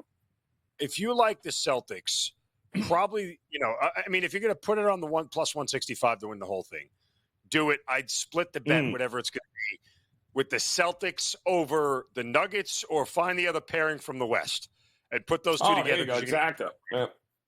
Yeah. Do the exact. Try to say Celtics over Nuggets, Celtics over Thunder, whatever you think it's going to be out West, and take your unit and cut it in half and put one on each. The Celtics over the Chapman, Mavericks. stop me if you've heard this before. Chapman just gave up a 2-run double here when he was ahead in the count, no less. 5-3 Mets. I think you got it there, Zin. Good. What'd you need? Over 3.5? Yeah, it was juicy as hell, though. It was not a number I was comfortable with. I didn't want to play it at 4. Look, Adrian Hauser versus Martin Perez was the pitcher's duel we all knew was coming, right? How about no? Yeah. So I was shocked to see that it was low scoring as it was. And that's when Me after the too. third point, 0-0, I'm like, thank God I only played 3.5. So at least I have a shot here because it was 4.5. I didn't trust it. Now they got there eventually, but, it was one of those things where you had to be willing to swallow a ton of juice just because 4.5 felt like a much worse number than 3.5 when it comes to the Mets offense. Kansas now we just City need one more. Yes. White Sox bad. Yes. Both or neither, right? Like, Both. I mean, Kansas City is good. White Kansas Sox City worst is team good. in baseball? They can hit, and believe it or not, they have a lot more. Look, I wish the Yankees had Kansas City's pitching staff. Outside of Garrett Cole, I would take Kansas City's pitching staff over the Yankees. Between Brady Singer, Seth Lugo, these guys can pitch, man. They absolutely can pitch. Yep. Walker's in there. They got some arms there, man. Reagan's. They got some quality arms.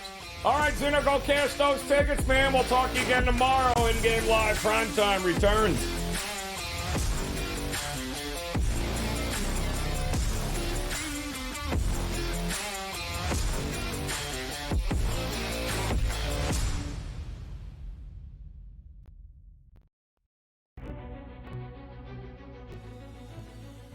People that bashed him will be eating their words this year. Pretty heavily favored to be a first-round pick, minus 400 earlier this week.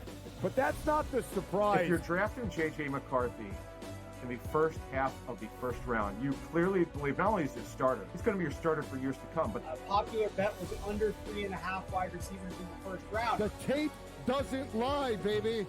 Only on SportsGrid. Victor Hovland right now can probably hit it right where he's looking on the range. But the problem is when you get out to a golf course, especially like Augusta National, it's a big, big picture. You can see every shot in the world, but the targets are really, really small. I feel like whoever we pick is going to win. Like, I feel like we have the power to choose the winner of this tournament. I know. I'm surprised more guys haven't reached out. And they might, and they probably will. Only on SportsGrid. 89-87, 0.6 seconds remaining. Big drama here in this game. Always frustrating when your Final Four parlay and bracket gets busted, but here we go. I'm done. Look what he is now. He's on FanDuel, plus 120. Almost even money to win the tournament. So you actually, if you did get him at plus 260, you got a pretty good, better investment than you had before. Just saying. Sports Rage Late Night. Only on SportsGrid. Your gut says Miami is going to win, and you should take the over.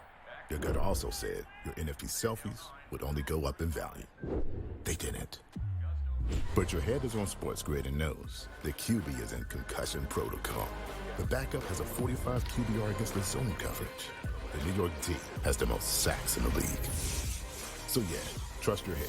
It's smarter to be on SportsGrid. Anyone that's been to a sporting event, the atmosphere before a game, I think Game Time Decisions has that same exact atmosphere. This is our arena. This is what we do. There is going to be an energy to Game Time Decisions that you will feel night in and night out. The excitement you get when you lock your bets in, when you're figuring out what you want to do, we can zone in on the biggest games each night. I want this to be the place that people come to before the games start so they feel as ready as possible to lock in their cards. We are going to hit every single one of those markets that you need to know about. We're going to go through every single thing, and I've got a great team behind me that's going to help me get the job done. There is not going to be a better place, I promise you, than Game Time Decisions to get that new information, react to it, and be able to then bet accordingly. We will have everything at our disposal, and we will use that to our advantage. I'm Kevin Walsh. Tune into Game Time Decisions from 6 to 8 p.m. Eastern on SportsGrid.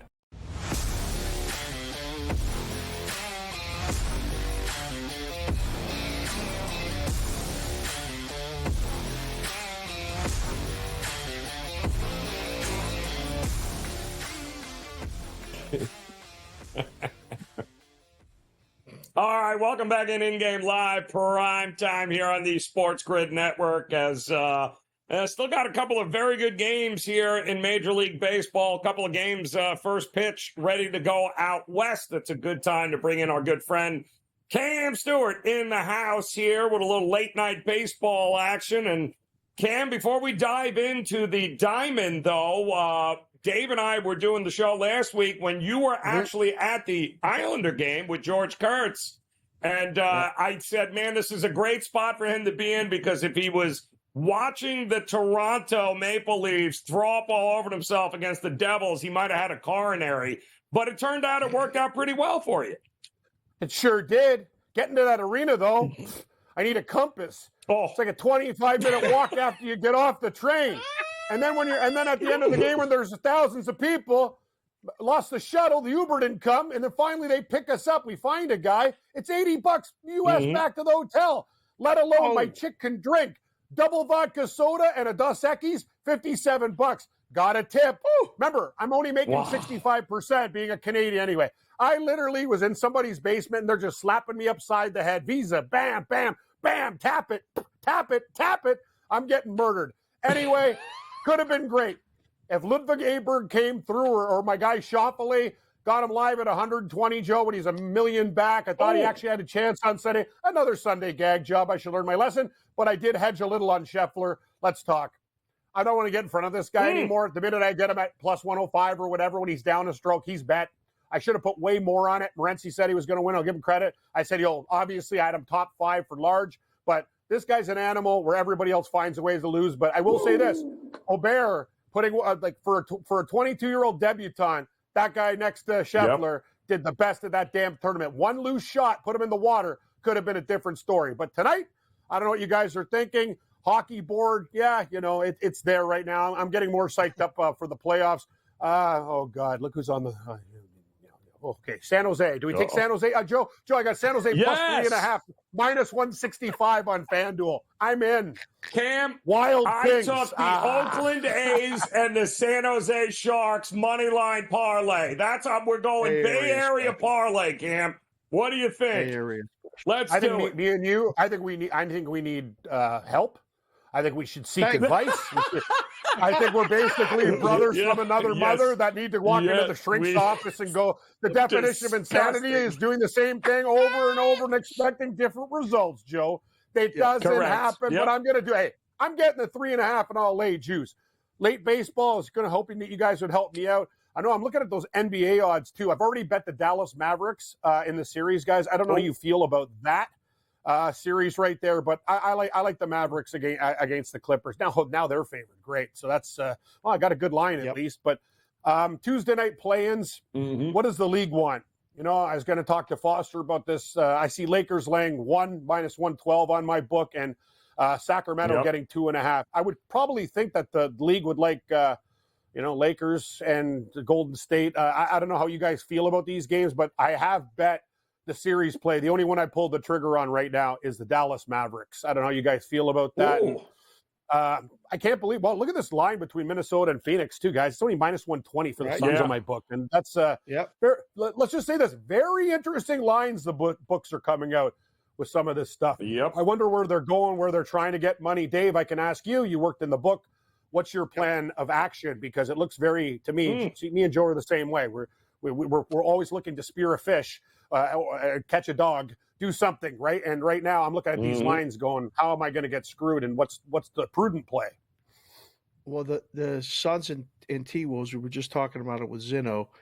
Basically, that number's telling you the series is going to go back to Phoenix split when you see that series price, right? They're going to split. Now, for me, I just said it in the last segment. I think this is the longest series of the first round. This is going 6 or 7. I can't see this being a short series. Now, if something happens, if the Pacers just lose it, play young, whatever it is, the Bucks can win in 5. The Pacers could win the series as well.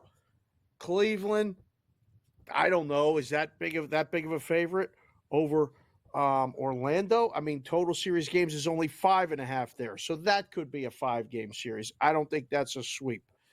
But these other series, I'm telling you, your Dallas and Clippers, I don't think that's a short series. Total games there is 6.5. I agree. Dallas minus 1.5 games is plus money. I don't know. I'm leaning with you there with Dallas. And Cam, what about do you have an opinion about the Phoenix-Minnesota series? I really don't know. I got to be honest with you. I want to take Minnesota. I worry about Phoenix. Minnesota is one of those teams. It's time for them to step up. Guys, I don't know how you feel about Orlando. I'm looking at them, and I love you're right. Dave, I brought up, like, just looking at these series prices, this is the way to go, right? If you think it's like, so say you like the Magic, 4-3 is 8-1, or if you like Cleveland, 4-3, if it goes the distance is plus 420. Like, you know what I mean? And in the series, Cleveland's laying $1.85 and the Magic's plus 185. So the math tells you that's the way to do it. Then try to break down the series, see where it goes, and play either the winning, like the margins, or the exact score. And sometimes with both teams to plus money. That's something that is definitely going to be in my wheelhouse, Dave. So, Joe, I don't know how you feel about this stuff. These are very, very tough, and I got to be honest with you. Like, I don't trust Cleveland at that price. I know they're a good basketball team, but Orlando is one of those teams that you think I want to lay like almost $2 with Cleveland. I'm not really interested in doing that, even if they do win the series. I don't like the price. Well, I don't think Donovan Mitchell's healthy, so I can't take Cleveland in any way, shape, or form because he is not the same guy that he was. That knee is probably still an issue with him. Just you don't have to. I mean, look how much time he missed down the stretch, and even the games that he did play, it was a struggle for him to score. So the damn total's 207, Cam. 207. Look at all these totals here on the board. Heat, Sixers, 207. All of these games are getting bet down except for the Pacer one. But I'm not buying it. I'm thinking a few of these, especially tomorrow, are going to end up going up and over. We're going to get a little more offense, a little less defense here. What were you thinking? Yeah, you know what? I agree with you, Joe. Those totals are too low, and people expect to clamp down, with defense, but that's too low. I think there's too much of an adjustment. Dave knows, though, people like to bet, and you know this, Joe. We've been in this business a long time. People love overs. People have never seen over. They don't like betting unders. Like, I do the show with Gabe. He's an over guy. He bets very few unders, like very few. Like, he'll be smashing overs, and maybe this is a good time to do it because the prices are weird. Another example. Let's talk about one hockey series that is out there, guys, and we'll be talking about this later on in the week. I don't know why the Colorado Avalanche are laying on my book. It's $1.35. I'm like, okay. I know the Winnipeg Jets are good. I know they have goaltending, but I think you can get Colorado. Here's the deal. Winnipeg can hang. I think. Listen to this one, guys. Colorado to win 4-2 plus 390. Colorado to win 4-3 plus 490. 4-2 is plus 390, and 4-3 going 7 is 490. So I'm getting 4-1 and 5-1 instead of laying minus 140. This is the things we try to do on SportsGrid. Is it smarter to be on SportsGrid? Sometimes when you bet on Scotty Scheffler and not Liv Weberg, but I was close. Another second place. I'm very close. Lots of top 5s and 10s cashed. Just can't seem to get the big one, except for Batea. But I will say this, Dave and Joe, that is a great way to attack it. If people think, if the line is $1.35, people are thinking the Jets get 2. I'll bet them Colorado at 6 and 7. It's plus money both sides. One of them hits, it's golden. We don't even have to bet the series price. Why? Why would I lay 140 when it goes 6 or 7? I think that's logical. And Joe knows I'm not. You give yourself an out depending on if it gets there. You can play the other side, take plus money if Winnipeg's up 3-2 in a game 6 at home. That's interesting to me because we used to price it when the team that would win the series was on the road, which the Avalanche will be in game 6. It was less, than it would be in game 7. So the fact that they have that game 7 price may be actually really good because it's juiced a little bit too much. In my opinion, that should be lower, but maybe they don't think the series is going to go 7. Dave, quickly, Dave, on this one too, I just want to tell you about my books and shop around. So Colorado's favored in the series, and I got the Jets winning in 7 at plus 470, and I got Colorado winning in 7 at plus 490. Am I missing something here? How is the favorite? Wow. Yeah. What? Wow. I live really? in FanDuel, Ontario. So what? My buddies from Manitoba are creeping over the border and betting here? Like, I don't know what's going on. Crazy. That is the craziest thing I've ever heard. Does that tell me the Jets are live? Or is that just a guy who's drunk and fell asleep at the wheel putting these lines up? I can't tell you. He might have flip-flopped. Can we really trust? Some pierogies Can we and really Scotch, trust Manitoba Winnipeg? style.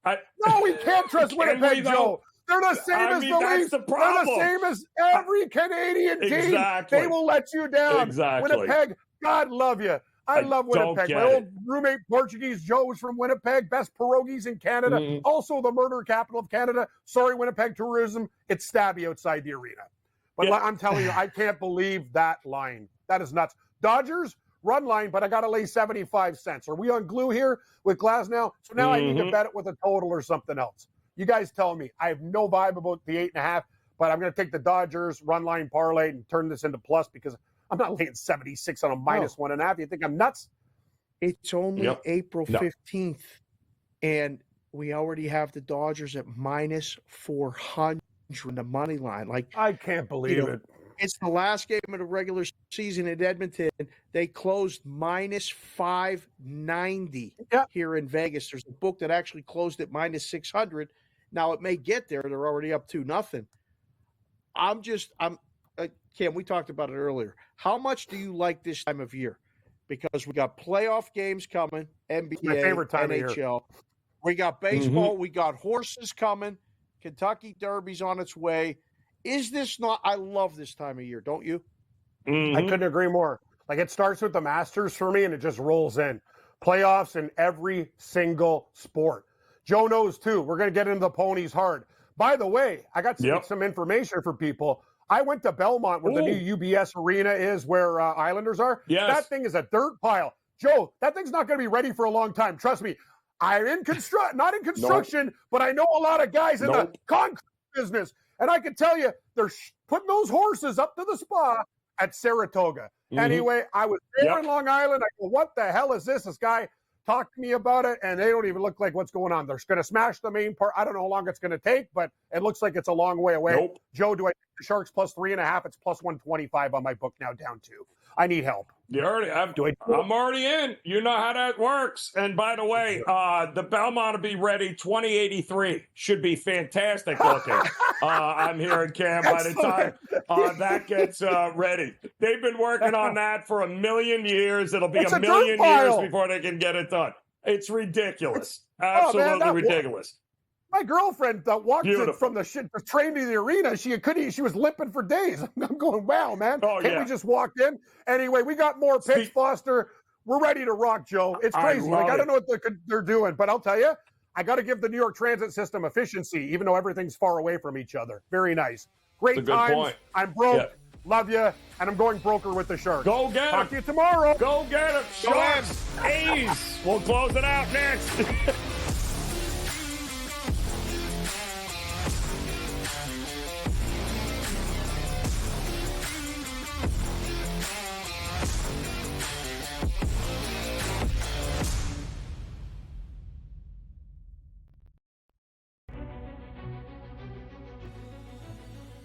People that bashed him will be eating their words this year. Pretty heavily favored to be a first-round pick, minus 400 earlier this week.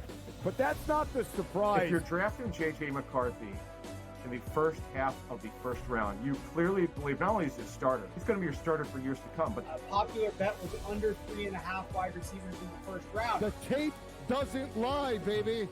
Only on SportsGrid. Victor Hovland right now can probably hit it right where he's looking on the range. But the problem is when you get out to a golf course, especially like Augusta National, it's a big, big picture. You can see every shot in the world, but the targets are really, really small. I feel like whoever we pick is going to win. Like, I feel like we have the power to choose the winner of this tournament. I know. I'm surprised more guys haven't reached out. And they might, and they probably will. Only on SportsGrid. 89-87, 0.6 seconds remaining. Big drama here in this game. Always frustrating when your Final Four parlay and bracket gets busted, but here we go. I'm done. Look what he is now. He's on FanDuel, plus 120. Almost even money to win the tournament. So you actually, if you did get him at plus 260, you got a pretty good, better investment than you had before. Just saying. Sports Rage Late Night, only on SportsGrid. Your gut says Miami is going to win, and you should take the over. Your gut also said your NFT selfies would only go up in value. They didn't. But your head is on SportsGrid and knows the QB is in concussion protocol. The backup has a 45 QBR against the zone coverage. The New York D has the most sacks in the league. So yeah, trust your head. It's smarter to be on SportsGrid. Anyone that's been to a sporting event, the atmosphere before a game, I think Game Time Decisions has that same exact atmosphere. This is our arena.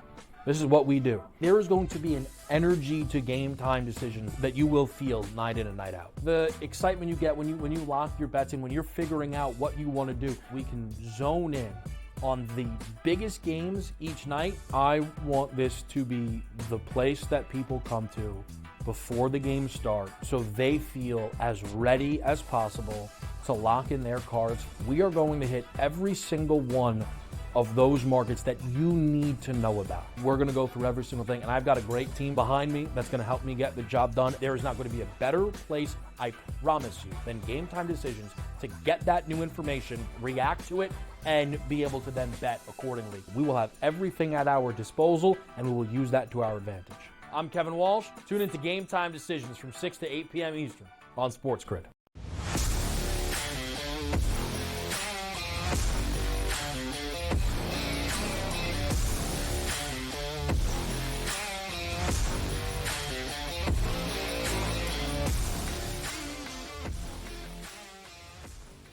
All right, welcome back in as we look to close out this edition of InGame Live Prime Time. You don't have to go anywhere, though, as Cam Stewart and the Sports Rage, Gabe Morency coming up here. They'll carry you through the next couple of hours.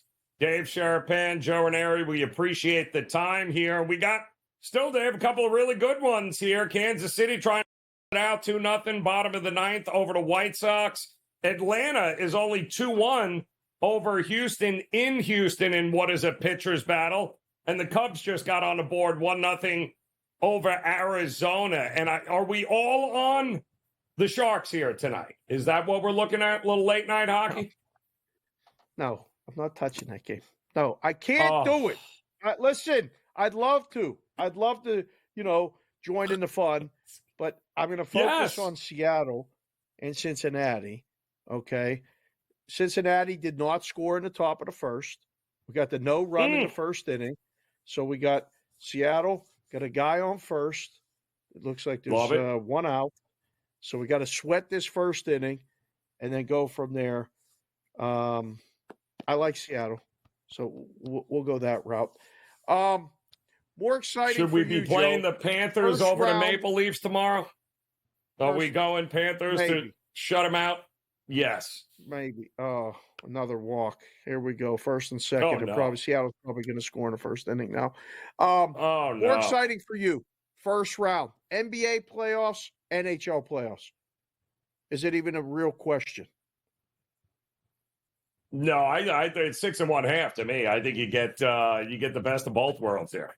I really do. Because urgency upon urgency, upon future bets, upon hedging bets, it's a lot of fun. I love it. I love both sides of it because it makes the handicap a little bit different, and you're playing the long game, not just the immediate. So, lot still to be decided across the board in the NHL and the NBA.